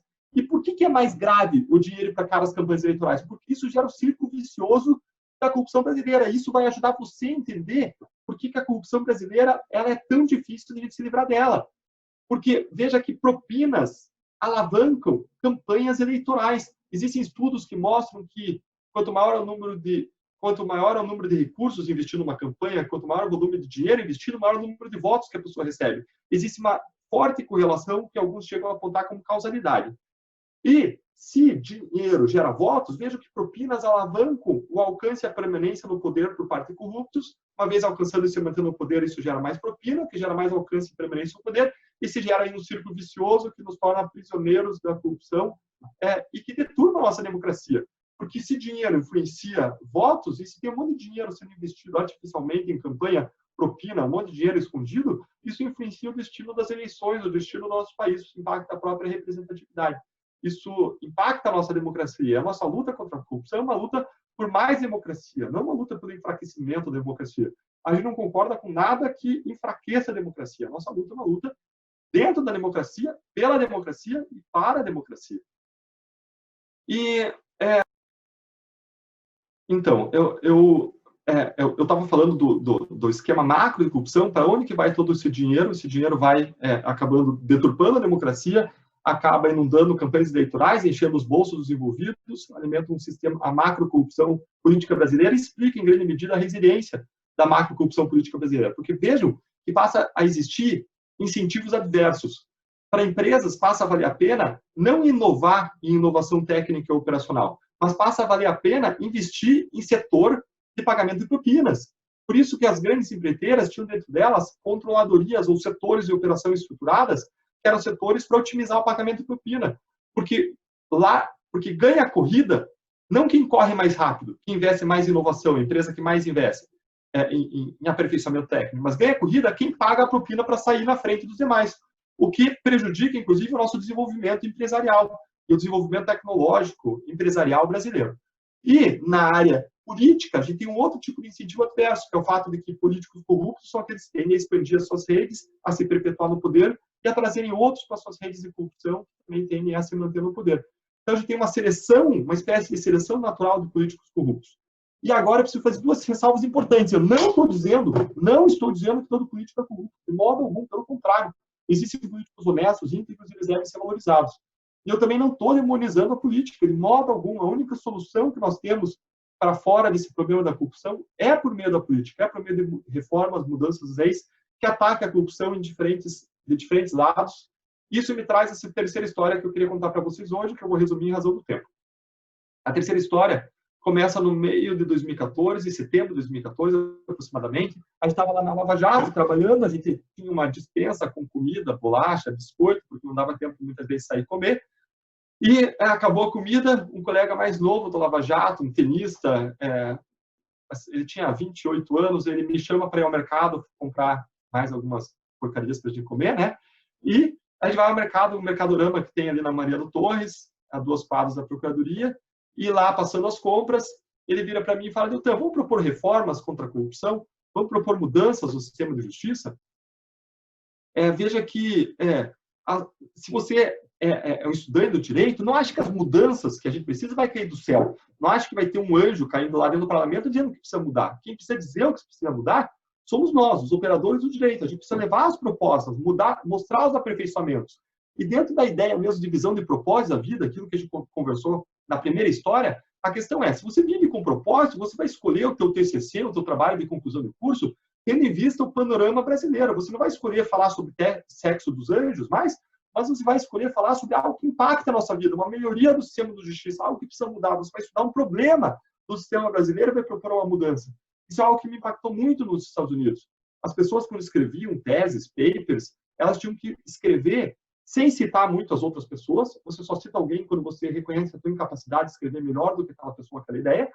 E, ou para, claro, no rodapé, né? Aí você cita, mas eu digo assim, citar texto para escrever texto. Você cita só quando você reconhece a sua incapacidade de escrever melhor do que aquela pessoa, aquele texto. E o objetivo do teu trabalho não é reproduzir, não é compilar ideias dos outros, mas assim trazer uma contribuição, buscar uma mudança, trazer uma ideia nova. E o incentivo que eu queria deixar para vocês, dentro dessa ideia de estudo com propósito, de vida com propósito, e de consciência desse problema macro que a gente tem, é que vocês busquem o TCC dentro de um tema, seja direito penal, processual penal, direito privado, o que for, que tenha impacto na sociedade, que busque uma mudança, que busque contribuir com novos argumentos, com novas visões, ou mesmo pesquisando sobre uma situação de fato, levantando dados sobre situações de fato, fazendo um diagnóstico do que tem de errado. Por exemplo, se vários casos no Brasil, casos criminais, envolvendo réus de colarinho branco, demoram mais de 10 anos. Por que isso acontece? Onde estão os nós do sistema? Basta vocês pegarem um caso envolvendo, por exemplo, o Luiz Estevão, e você vai ver que ele ofereceu, os crimes foram praticados na década de 90, e até 2016 ele já tinha oferecido mais de 32, 34 recursos, sem contar habeas corpus, gente. A questão é, tinha justificativa para tanto recurso, habeas corpus, desculpa, embargos de declaração, de embargos de declaração, de embargos de declaração? Faz sentido isso? Isso não vai ser criticado? Será que isso faz sentido? Como é que funciona em outros países? Como é que é uma análise comparativa com sistemas que funcionam? Não adianta de querer se basear no sistema italiano, onde existe uma morosidade parecida à brasileira e as coisas não funcionam. A questão é, quais são os sistemas que funcionam, que garantem os direitos fundamentais e que funcionam? E o que a gente pode copiar deles? O que a gente tem que mudar no nosso sistema? Por isso que a gente dá um incentivo para que, quando vocês forem fazer trabalhos ou conclusão de curso, vocês avaliem o que vocês vão escrever dentro dessa perspectiva de uma vida com propósito, contribuição para a sociedade, de ganhar conhecimento, não por ganhar conhecimento e não para passar na prova, mas sim para transformar a realidade ao nosso redor. Bom, pequeno parênteses dentro do começo da terceira história. A gente estava lá, então, na Lava Jato, acabou a comida, a gente foi ao mercado, e ele vira para mim e fala, Deltan, vamos propor reformas, mudanças? A minha resposta para ele foi imediata. Eu veio para ele e falei, não, Diogo, claro que não. Propor reforma legislativa, primeiro, não está no nosso job description, né? Não é a nossa obrigação. Em segundo lugar, a gente não tem tempo para isso, a gente já está cheio de trabalho, cheio de linhas novas de investigação. A gente já fez o primeiro acordo de colaboração com o Paulo Roberto Costa, que tinha aberto uma série de linhas de investigação, e naquela hora ele até aceitou a minha ponderação, concordou, mas aquela questão que ele colocou ficou me incomodando, ficou na minha cabeça, no meu coração por 10 dias, e depois eu voltei para a equipe e disse, olha, eu sei que está todo mundo sobrecarregado, eu sei que vocês estão sacrificando já a vida pessoal de vocês para trabalhar nesse caso, noites, finais de semana, mas o Diogo me trouxe essa ideia de fazer reformas mais abrangentes para diminuir a corrupção e a impunidade, e ele tem razão. Existem momentos que exigem o esforço cívico maior de cada um de nós, e aquele é um desses momentos em que a gente precisava mostrar que a Lava Jato não ia mudar a situação. Essa sempre foi o nosso discurso desde o começo da Lava Jato. Não adianta você tirar uma maçã podre do barril, você tem que mudar as condições que favorecem o apodrecimento de maçãs do barril. Então, a gente precisa mudar reformas, propor leis, propor reformas que mudem as condições que favorecem e permitem que a corrupção graceje, que a corrupção se espalhe, que a corrupção grace no Brasil, né? A partir daí, a equipe toda passou a se envolver num projeto, numa iniciativa de formulação de reformas legais. Várias pessoas, colegas do Ministério Público, pessoas de outras profissões, juízes, advogados, contribuíram por todo o país. Foi produzido um primeiro esforço, o resultado desse primeiro esforço anticorrupção, que foi conhecido como as 10 medidas contra a corrupção. Essas medidas foram ao Congresso, tramitaram numa comissão especial, que aprovou de modo unânime, no final de 2016, quase todas as propostas, e em seguida foi para o plenário da Câmara dos Deputados. Ali aconteceu algo que tem um significado muito importante para nós, olhando retrospectivamente. O que aconteceu ali? Aquelas propostas elas foram para o plenário, e na noite seguinte ao acidente que vitimou o time da Chapecoense, enquanto o Brasil chorava a tragédia daqueles jogadores que faleceram, estavam em estado crítico no hospital, enquanto o Brasil chorava aquela tragédia humana e do futebol brasileiro, os parlamentares pegaram aqueles projetos na calada da madrugada e destroçaram aquelas propostas, uma depois da outra, desfiguraram elas. Na manhã seguinte eu acordei arrasado porque não era apenas uma pilha de papel, mas eram projetos que objetivavam uma mudança maior, e aquelas propostas carregavam as esperanças minhas e de milhões de brasileiros que apoiaram aquelas propostas, assinaram, endossaram aquelas propostas. Teve uma grande campanha popular de coleta de assinaturas, mais de 2 milhões de assinaturas foram coletadas em apoio, e aquela noite, aquela madrugada, destroçava as esperanças de muitos de nós que viam aquelas propostas como um começo de discussão séria que poderia levar a regras anticorrupção mais consistentes, a mudança de ambiente que favorece a corrupção no Brasil hoje. E eu acordei desolado na manhã seguinte, fui até a sala da minha casa, minha esposa estava lá com os meus filhos brincando, e ela se levanta, me abraça apertado, e me diz: meu amor, nós estamos com você, não importa o que aconteça, se você quiser ir para o Japão, a gente está com você, a gente vai com você. Eu desci, fui até o carro, passei a dirigir para a Procuradoria, e pela primeira vez eu tive vontade de desistir, de sair da Lava Jato e de abandonar aquele grande esforço que a gente fazia naquele caso. Eu tive vontade de desistir porque eu tenho consciência de que se a gente parar na Lava Jato, todo o nosso esforço pode ser em vão. Se a gente quer mudanças mais consistentes, a gente precisa ir além da Lava Jato. E naquela época, o meu filho Thomas, que tinha nascido em 2013, ele tinha pouco mais de 3 anos, 4 anos quase, e a gente adorava sentar na sala e montar torres de Lego, brincar com peças de Lego grande, e ele construía torres grandes e, invariavelmente, quando aquelas torres ficavam grandes, elas caíam, as peças caíam sobre elas, e ele se colocava a chorar. E o que eu dizia para ele é: filho, não adianta chorar não vai resolver o problema. Tenta mais, tenta de novo, tenta diferente. E hoje, o Thomas não chora mais quando o Lego cai, ele mudou de atitude mental em relação a isso, e eu decidi não desistir. Pode ser que a gente ganhe, pode ser que a gente perca, mas só tem uma coisa certa a fazer quando você vive, quando você trabalha com um propósito maior: é não desistir, que é tentar mais, tentar de novo, tentar diferente, fazer mais, fazer de novo, fazer diferente. E a partir daquela derrota, entidades conhecidas, reconhecidas da sociedade civil começaram uma outra grande campanha, elas se juntaram e desenvolveram um outro grande pacote anticorrupção, que ficou conhecido como as novas medidas contra a corrupção, um pacote agora de 70 propostas que atacam a corrupção em 12 frentes diferentes, e ainda acoplou com essas propostas uma campanha para que as pessoas votassem em 2018 apenas em pessoas que tivessem passado limpo, comprometidos com a democracia e que apoiassem esse grande pacote anticorrupção. Depois desse grande pacote anticorrupção, que também não foi aprovado no Congresso, veio ainda o pacote anticrime, proposto pelo ex-ministro Sérgio Moro, que tinha uma série de propostas anticorrupção nele. Mas adivinha o que aconteceu no Congresso? Essas propostas tramitaram, eles drenaram, eles secaram as propostas anticorrupção, tiraram e colocaram uma série de jabutis até que prejudicam o combate à corrupção e passaram, em regra, aí, propostas que endurecem as penas em relação a crimes violentos, mas não mexeram com a corrupção. E como é que a gente lê tudo isso olhando para trás? A gente lê de modo simples, como autores que estudam a corrupção ao redor do mundo falam. Congressos que têm altos índices de corrupção não vão passar grandes reformas contra a corrupção, porque isso muda o estado de coisas que levou eles lá. E vários deles podem, inclusive, estar envolvidos em esquemas como a Lava Jato mostrou. Isso não interessa. Isso mostra que só tem um caminho para a mudança. Se você quer mudar o Brasil, se você quer contribuir para a mudança do Brasil, só tem um caminho, que é uma participação política mais ativa sua, minha, de todos, da sociedade, na política, de modo apartidário. Não estou falando de participação partidária. Participação partidária é legítima, mas eu não estou chegando a tanto. Estou falando, nós todos precisamos de uma participação ativa de cidadania mais ativa na política, no estado de coisas brasileiras. É só assim que a gente pode mudar as coisas. E a gente chega, então, agora, depois de contar essas 3 histórias, ao tempo presente, e é um tempo em que, como aconteceu na Itália, a gente poderia também contar a história da Itália, a gente não vai ter tempo para isso agora, mas o que a gente vê agora acontecendo são uma série de retrocessos. Não só a gente não avançou, mas, baixada a poeira da Lava Jato, na medida em que a Lava Jato perde um pouco a sua visibilidade, a sua força, começam a passar uma série de propostas que, em vez de favorecer o combate à corrupção, atrapalham o combate à corrupção. E essas propostas acontecem de modo muito semelhante ao que aconteceu na Itália.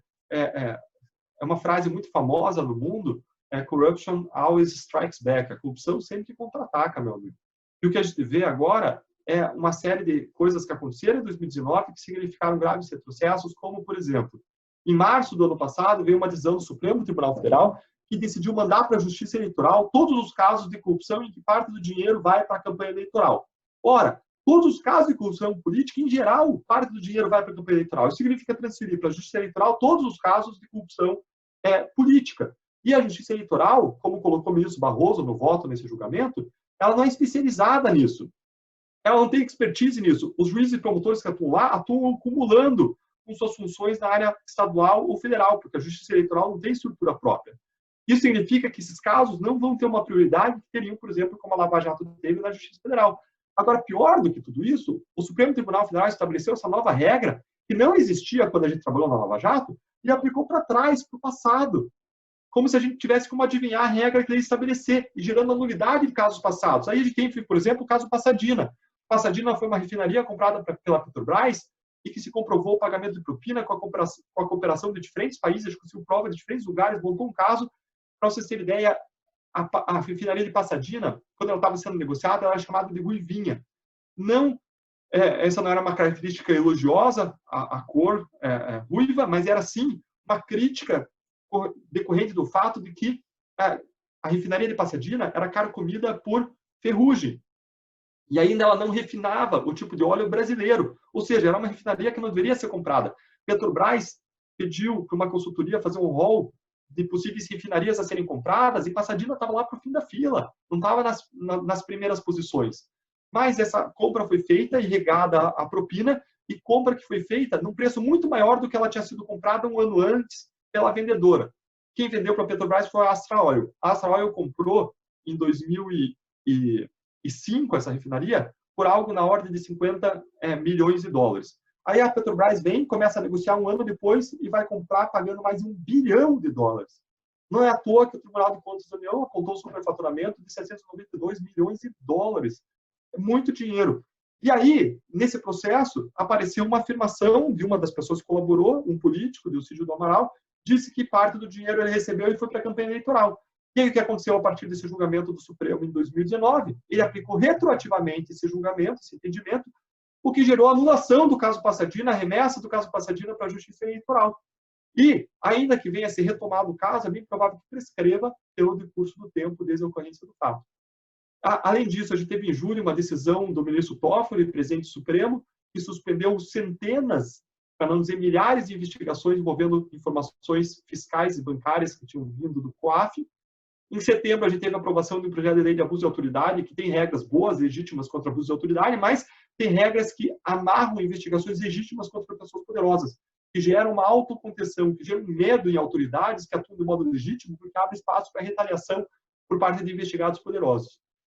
Em outubro, a gente teve uma decisão do Supremo que disse que réus delatados devem ter o direito de falar depois dos réus delatores, como uma decorrência do princípio da ampla defesa. Ok? É papel do Supremo desenvolver novos entendimentos jurídicos e regras a partir de princípios constitucionais, mas, de novo, o problema é que o Supremo não modulou os efeitos dessa decisão e aplicou para o passado.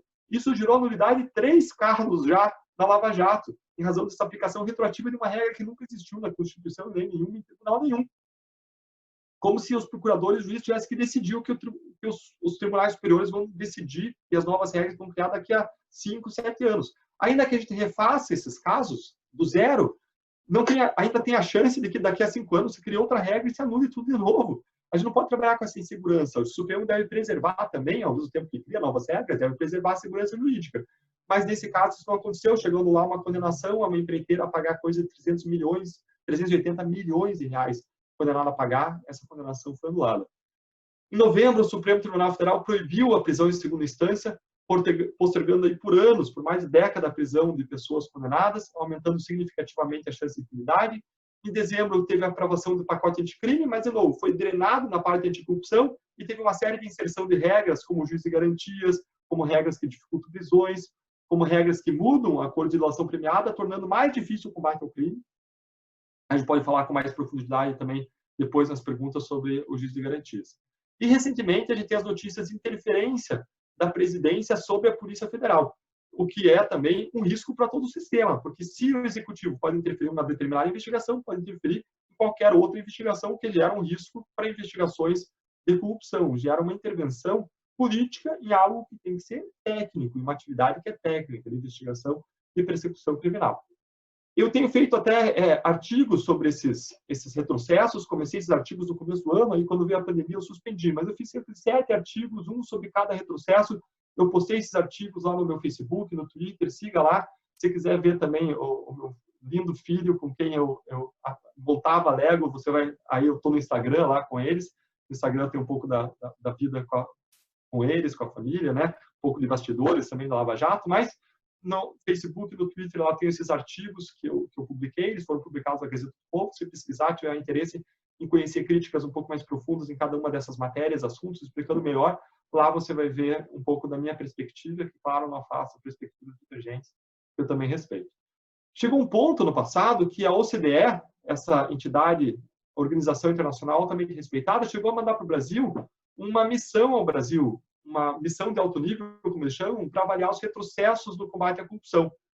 E se você é indignado com a corrupção, se o que a gente conversou hoje mexe um pouco com você, você tem que ser indignado também com os retrocessos do combate à corrupção. E se você quer mudança, você, como cidadão, como profissional, você vai precisar se envolver. E o que eu te deixaria aqui como sugestões práticas, assim, de coisas que a gente pode fazer que estão alinhadas com uma visão de propósito, a gente servir a sociedade e aproveitar o conhecimento jurídico, de cidadania que a gente tem para mudar um pouco as coisas a partir da experiência que a gente teve da Lava Jato. Bom, a gente já tem grandes propostas legislativas contra a corrupção feitas. Tem, inclusive, aquele pacote das 70 propostas contra a corrupção, que se chama Novas Medidas da Corrupção. Se pesquisar na internet, você acha fácil, inclusive o pacote em PDF, gerou um livro bem grosso, tem as propostas, justificativas, mais de 200 pessoas participaram da elaboração. Hoje, não adianta nada de ter esse pacote se a gente não tiver um Congresso apto e predisposto a aprovar reformas contra a corrupção. Então, eu queria deixar 3 sugestões para a vida, 3 aplicações para a vida, que a primeira tem a ver com o voto consciente. Se você já ouviu alguém dizer que o brasileiro vota mal, ou se você já disse que o brasileiro vota mal, eu quero te propor uma atitude quando você ouvir ou tiver vontade de dizer isso. Fala para essa pessoa, ou vai na frente do espelho, se for você que pensou nisso, e pergunte para essa pessoa, quantos brasileiros nas últimas eleições você influenciou para votar bem? Eu não estou dizendo para dizer quem votar A ou B, ou partido A, partido B. Não, de jeito nenhum. Estou dizendo levar informações sobre o que os parlamentares fazem. Certamente, várias pessoas que são teus conhecidos, do teu círculo, não sabem o que os parlamentares fazem. E mais, não sabem onde pesquisar se essas pessoas tiverem envolvimento em práticas de corrupção, não sabem, às vezes, a diferença entre uma investigação, um inquérito, uma denúncia, uma condenação. Você pode levar informações para que essas pessoas estejam melhor informadas para votar melhor. Mas você vai precisar investir tempo para escolher os candidatos. Não adianta você querer mudança e escolher em quem você vai votar pegando um centinho na rua no caminho da urna eleitoral. A gente tem que investir 30 minutos, 1 hora escolhendo cada candidato, vendo o passado, a preparação dessa pessoa, se ela apoia a causa da integridade, a causa anticorrupção e assim por diante. Então, a primeira sugestão, a primeira aplicação que eu gostaria de fazer, a primeira ação de cidadania que eu gostaria de sugerir para vocês é influenciar as pessoas ao seu redor, levando informações para que exerçam o voto de modo mais consciente. Em segundo lugar, a gente precisa cobrar a preparação política de candidatos e de políticos. Preparação em políticas públicas com base em evidências, não com base em achismos. A gente precisa de pessoas que tenham... Eu não estou falando que a pessoa precisa ter formação universitária. Não, hoje tem vários cursos não universitários que provêm informações sobre políticas públicas. Se você vai escolher um prefeito ou um vereador, ele tem que conhecer quais são os principais problemas de saúde da sua cidade e quais são as principais propostas para resolver esse problema de saúde. Do mesmo modo, em relação a outras áreas, educação, segurança e assim por diante. E mais, a gente precisa atentar para qual é a equipe que a pessoa vai levar, porque ninguém vai governar ou votar ou ser um político sozinho. Normalmente eles têm cargos de confiança, eles podem ter uma grande equipe, e a gente precisa saber se as pessoas vão levar pessoas técnicas também para apoiarem eles em decisões técnicas. Então, em primeiro lugar, a gente precisa espalhar informações boas para que as pessoas votem melhor, seja para votar para um lado ou para outro do espectro ideológico. De novo, minha questão é de informação, e de informação especialmente sobre a integridade das pessoas, e compromisso com uma pauta de integridade. Em segundo lugar, cobrar a preparação política de candidatos e equipes. E em terceiro lugar, a gente tem que cultivar a boa prática da pequena doação eleitoral, independentemente do partido, independentemente da ideologia, independentemente do tamanho da doação. Doações de 5, 10, 15, 30 reais, 50 reais são exercícios de cidadania. E mais, se você decidir doar 30 reais para um candidato, você vai escolher 10 vezes melhor o candidato do que se você não doar esses 30 reais. E mais, esses candidatos em que você confia, eles vão competir com outros candidatos que recebem um fundo bilionário eleitoral. 1,8 bilhão de reais que é derramado nas campanhas e, para surpresa nossa, isso não é distribuído de modo uniforme. Esse dinheiro vai para a mão de caciques partidários que vão distribuir esses recursos especialmente para quem foi ou já é parlamentar, para as pessoas do seu círculo, que tende a gerar uma manutenção. Ou seja, tem uma política com alto índice, digamos, de de irregularidades, de comportamentos inadequados, de ilícitos, identificados por operações como a Lava Jato, e se você não tem uma renovação, a tendência é que esse ciclo se perpetue. E não vai acontecer essa renovação quando recursos correspondem a votos, sem que exista um envolvimento da sociedade para fazer as doações, ainda mais quando candidatos que têm poder, têm alcance e influência sobre a distribuição desse fundo eleitoral. Para vocês terem ideia, esse fundo de 1,7 bilhão, 67% do fundo nas últimas eleições foi para 8% dos candidatos, ou seja, 67% foram para 8% dos candidatos. É uma distribuição muito disforme do fundo. Bom, recapitulando. Ensine cidadania e voto consciente, cobre, prepara e cultive a prática da pequena doação eleitoral, independentemente de partido e de ideologia. Essa é a mensagem básica, as informações básicas que eu queria trazer para vocês hoje, compartilhar, mas eu queria encerrar contando uma última história para vocês.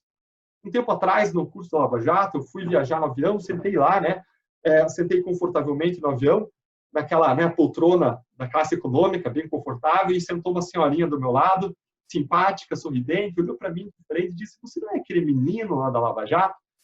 E eu me senti, né, orgulhoso desse menino com 40 anos de idade, né, chegando aos 40 anos de idade, e respondi: "Sou assim, senhora."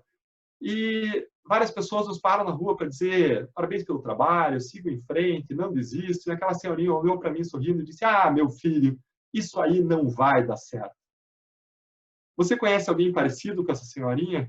Alguém que acha que não tem mais jeito, que não vai dar certo, que o caminho, a saída para o Brasil é pela porta do aeroporto? Ela me lembrou aquela hiena Herd, várias de vocês não conhecem, era uma hiena das histórias em quadrinhos que falava antigamente: "Ó céus, ó vida, ó azar, isso não vai dar certo." Agora, a verdade é que se a gente tivesse seguido a orientação, o conselho dessa senhorinha, a Lava Jato não teria alcançado a responsabilização de pessoas que antes se sentiam intocáveis no Brasil, e que eram intocáveis no Brasil, e não teria alcançado a recuperação de mais de 14 bilhões de reais para os cofres públicos. O desejo do meu coração hoje é que você saia daqui hoje inspirado a fazer mais, a fazer melhor, a fazer diferente, que você saia daqui estimulado a dizer que esse país não é uma propriedade privada de corruptos, mas é uma propriedade privada de brasileiros e brasileiras que têm fome e que têm sede de justiça e que, com perseverança, vão alcançá-la. Eu quero ainda dizer que o desejo do meu coração hoje é que vocês saiam daqui hoje estimulados, inspirados a viver, a estudar e a trabalhar com senso de propósito, a ser resiliente e perseverante e a buscar justiça nos casos em que vocês vão trabalhar e a se dispor a mudar o sistema de justiça, a trabalhar para a mudança de um sistema que é injusto nas duas pontas. É muito pesado em relação ao vulnerável e é leniente em relação ao colarinho branco. Esse é o estímulo que eu queria deixar para vocês, encerrando, agradecendo mais uma vez Fernandes, Adora, o colega também que está no centro acadêmico agora, desculpa, eu esqueci seu nome, obrigado, viu, pelo carinho, pela ajuda, pelo apoio, e vamos para as perguntas, pelo tempo que vocês tiverem agora. Perfeito, doutor. A palestra foi muito boa. Obrigada por poder compartilhar um pouco da sua experiência conosco. Eu acho que você tem acesso aí às perguntas, então fique à vontade para escolher quais você quiser responder. Boa, vamos de cima para baixo. Dizem que não tem pergunta ruim, tem resposta ruim, né? Vamos começar pela primeira, então. O presidente foi eleito utilizando o combate à corrupção como bandeira.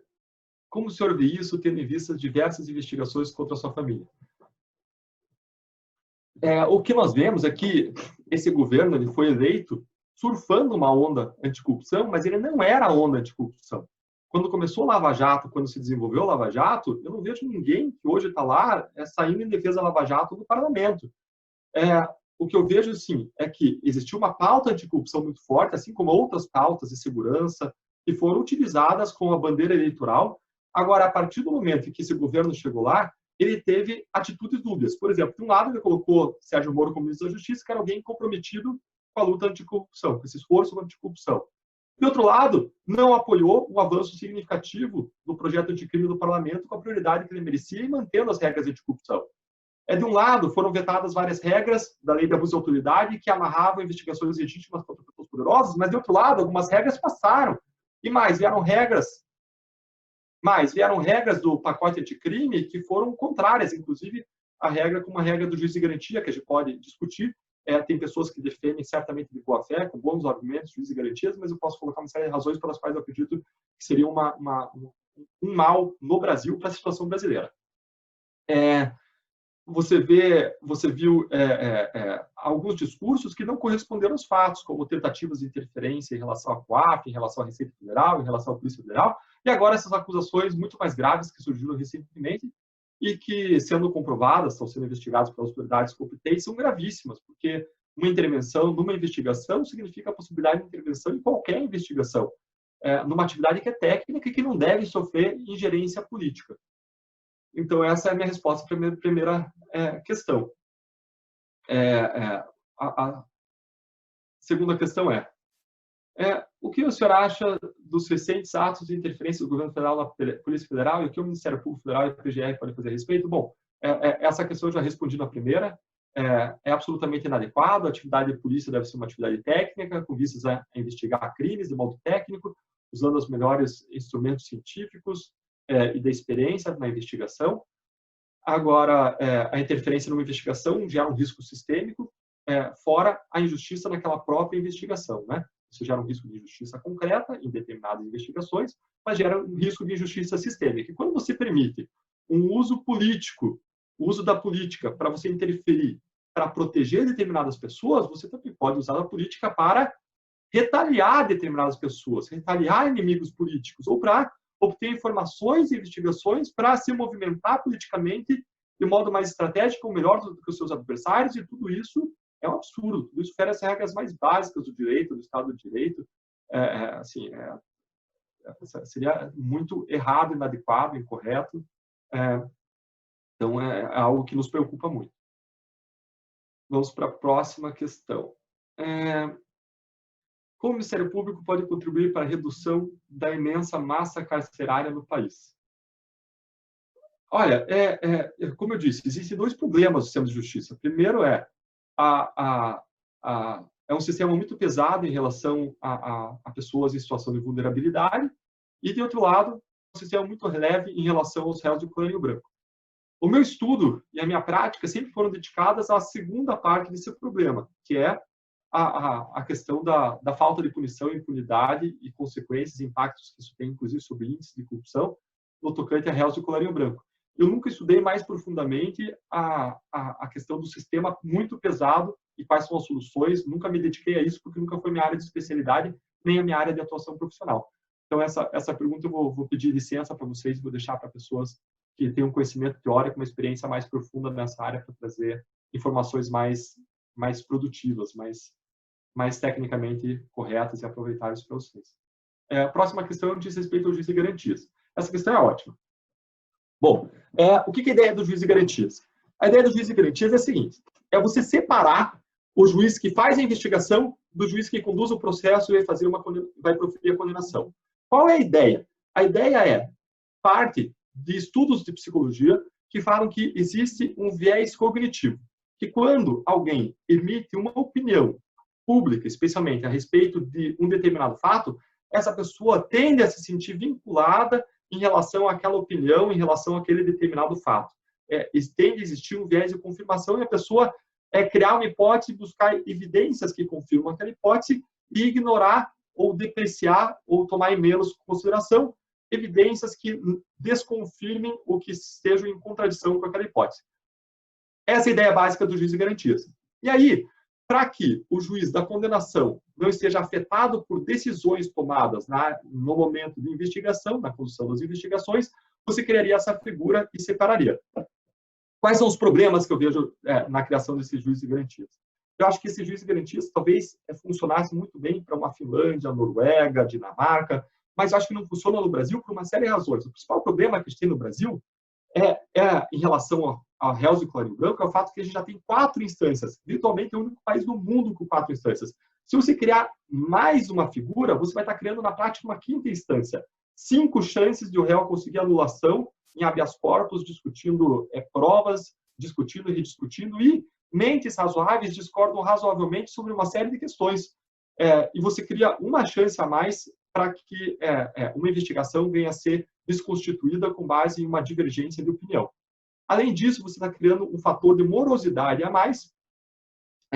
Investigações como a Lava Jato demoram para um juiz, um procurador tomar pé dela mais de um ano. E se você tem uma segmentação entre o juiz de garantia e o juiz de instrução, você não leva o conhecimento que o juiz de garantias tem para o juiz de instrução. Além disso, no Brasil, o juiz da fase de investigação, ele não é um juiz de instrução, é diferente do que acontece em outros países. Então, não é um juiz que ordena e que conduz as investigações e que, por isso, poderia se vincular psicologicamente à hipótese de acusação. No Brasil, a gente não tem essa figura do juiz de instrução, não. A figura do juiz na fase de investigação é um juiz que atua simplesmente apenas para deferir e decidir matérias que dizem respeito à reserva de jurisdição. E é o juiz que vai decidir com base em cognição não exauriente. Ou seja, não é um juiz que vai fazer um exame aprofundado e é um juiz que não vai conduzir a investigação, só vai tomar decisões pontuais e ele não vai nem ser em todos os casos. Então, eu acho que quando você não tem um juiz tomando decisões profundas e conduzindo, é muito questionável, ou precisaria de estudos mostrando que existe ainda assim esse viés de confirmação. E além de todos esses pontos, ainda tem o fato de que no Brasil você tem o direito ao recurso de devolver integralmente a matéria de fato e de direito inteira do julgamento para o tribunal. Então você tem um tribunal que acaba funcionando com uma espécie de separação entre um julgamento e outro. Você já tem a possibilidade de devolver tudo para o tribunal, toda a matéria de fato e toda a matéria de direito. E você vai ter 3 pessoas que não tiveram contato nenhum com a investigação e com o processo que vão poder tomar aquelas decisões. Então, o objetivo que se busca com o juiz de garantias já está suprido pela característica do sistema recursal brasileiro. É diferente dos Estados Unidos, por exemplo. Nos Estados Unidos, os tribunais revisam com diferentes graus de profundidade. Pode revisar de novo, excepcionalmente, ou revisa por abuso do poder discricionário do juiz, ou revisa no caso com standard, que eles chamam de erro claro e convincente. Ou seja, só se encontrar um erro claro e convincente, e não se não encontrar um erro claro e convincente.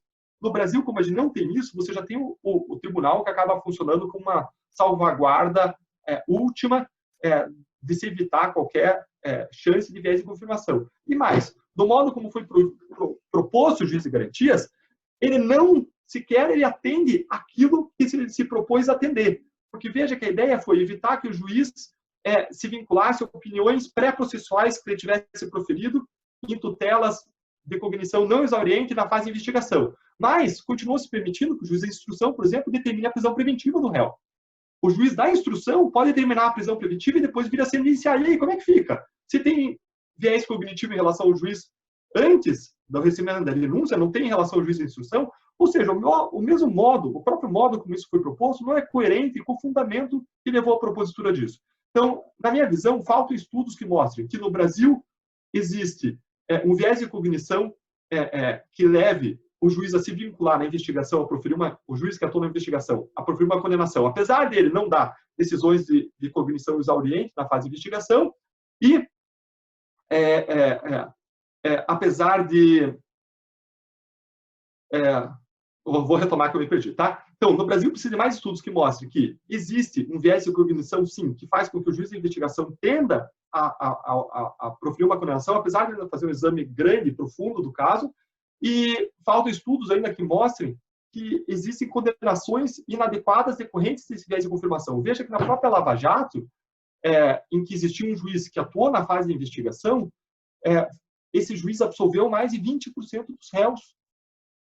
Então, eu acho que falta evidência no Brasil para existir isso, e acho que a criação desse juiz de garantias traz, nesse cenário de benefício duvidoso, ainda mais quando você tem um tribunal que revisa de novo todas as provas, todos os fatos, e que funciona como uma espécie de garantia última, você traz um benefício duvidoso e traz um custo certo. Qual é o custo certo? Aumento de morosidade, aumento de custo econômico, também, porque várias comarcas só tem um juiz, e para ter um juiz de garantia, o processo vai ter que ficar indo e vindo, ou o juiz vai ter que ficar indo e vindo. E, além de tudo, você aumenta a chance de nulidades num sistema judicial que importou dos Estados Unidos, como mencionei antes.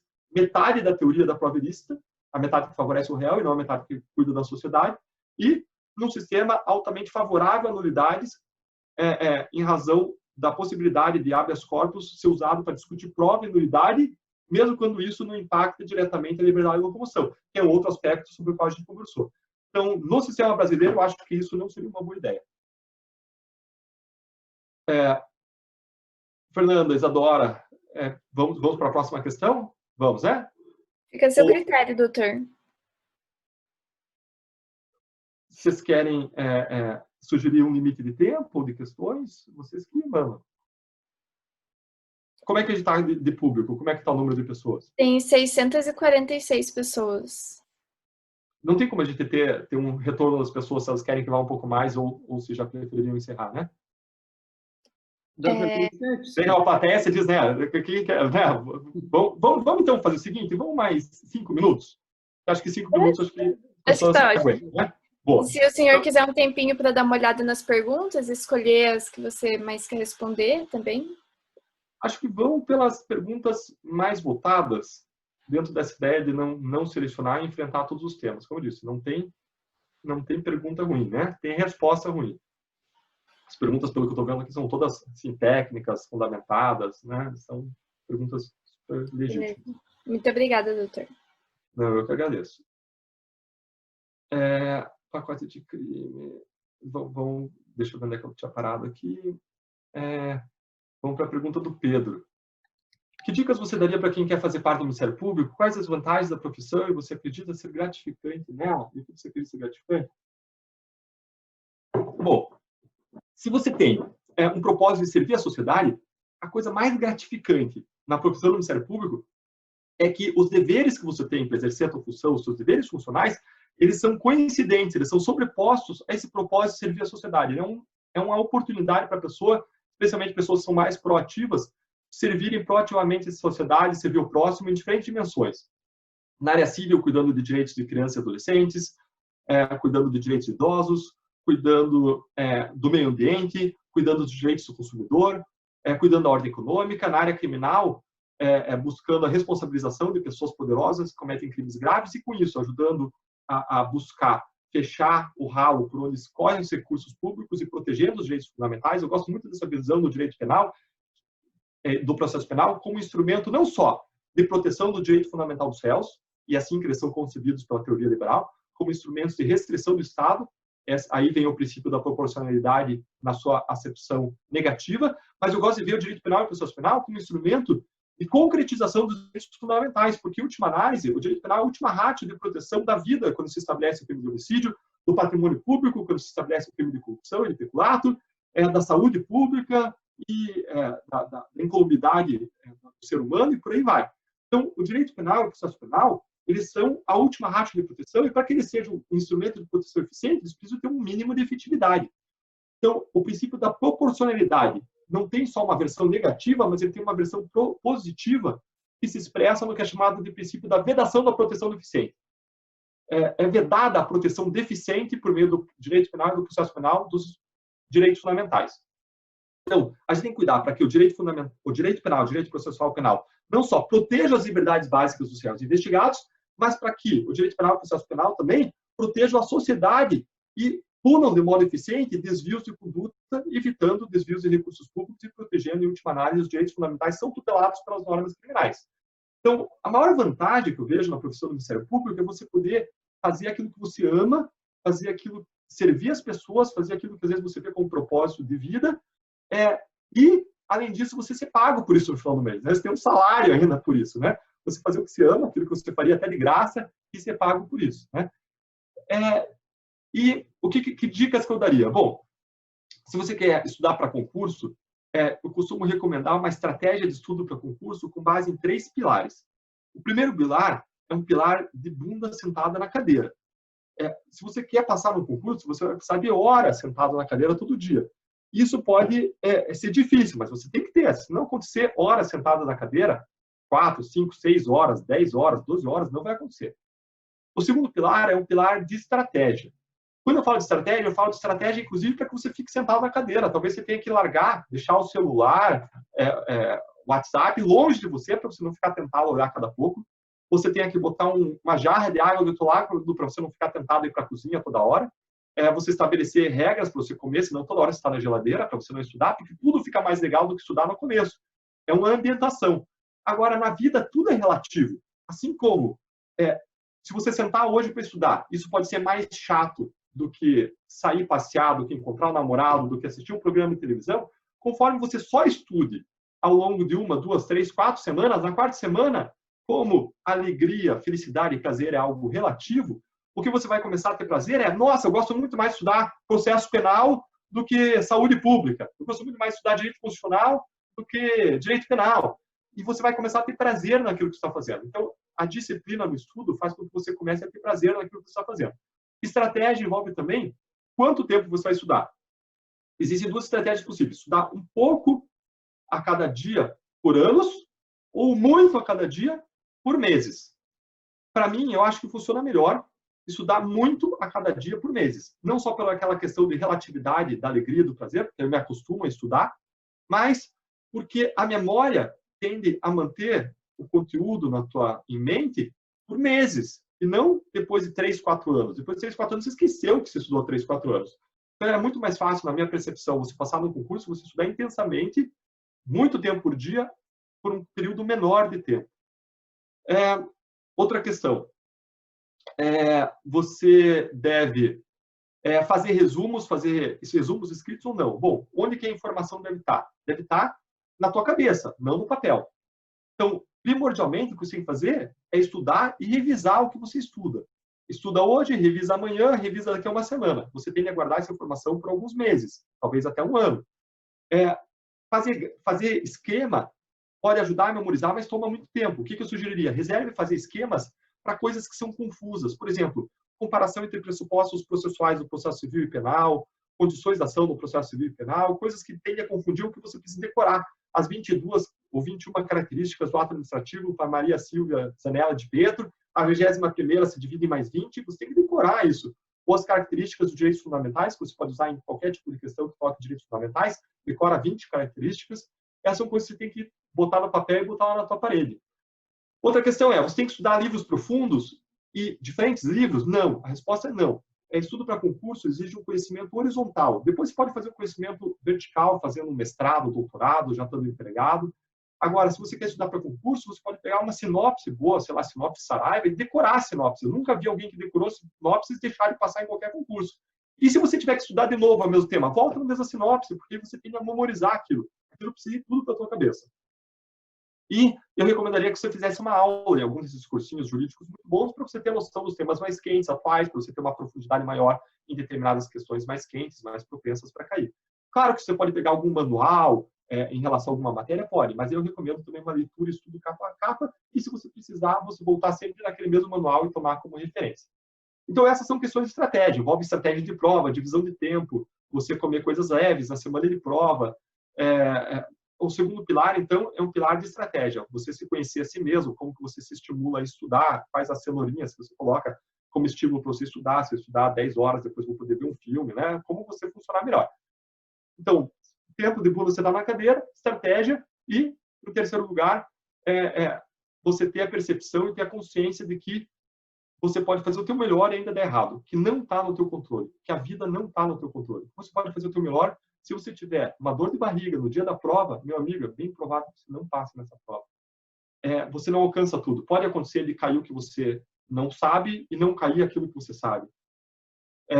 Eu acho que você tem que fazer... Eu gosto muito da frase que fala você orar como se tudo dependesse de Deus e você agir como se tudo dependesse de você. Nenhuma das duas coisas é verdade, mas faz, acho que, um mindset bem positivo, assim, uma atitude mental bem positiva.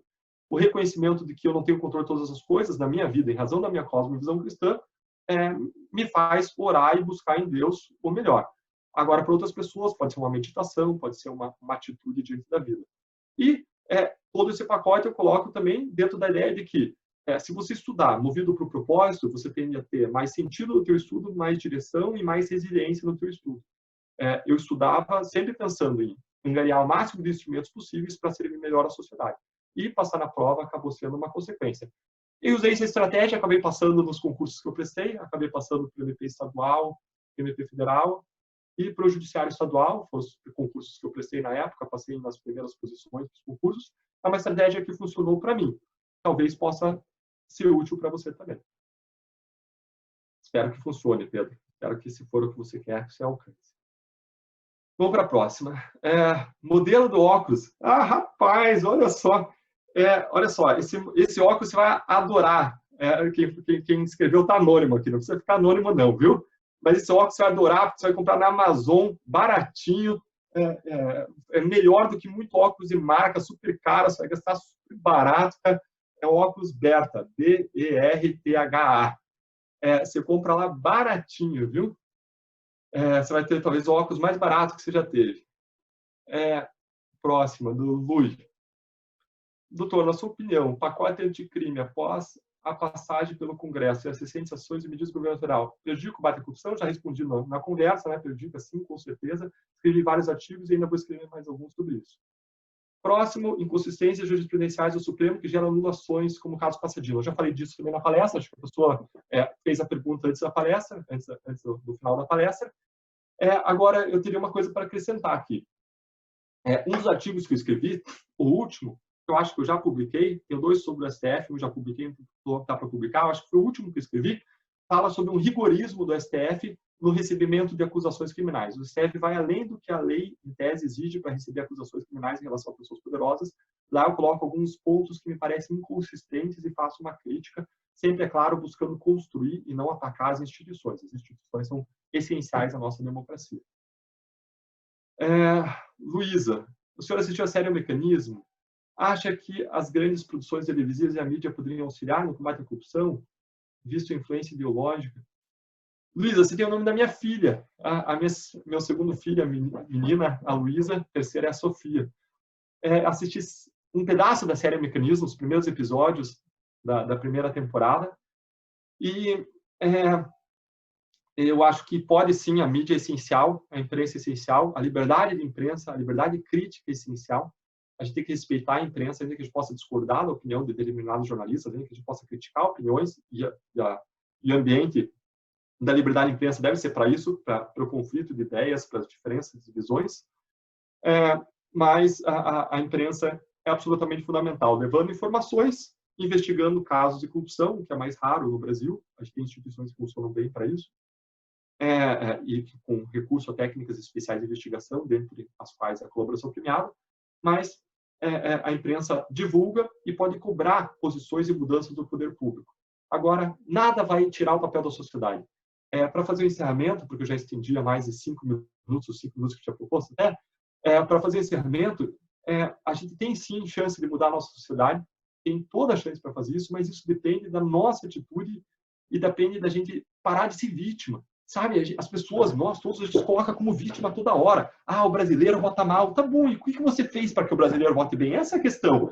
A gente tem muitas entidades hoje passando fome. Tem, né? E o que você fez? A pergunta é, o que você fez? Você já doou? Eu sou estudante. Tá bom, você ganha R$100, você não pode doar R$10. Você ganha uma bolsa de R$1.000, você não pode doar R$50 para ajudar. Vai ser lançada uma campanha super bacana nessa quinta-feira. Siga essa campanha. É o Amor Contagia, com instituições de super credibilidade para ajudar quem mais precisa no Paraná.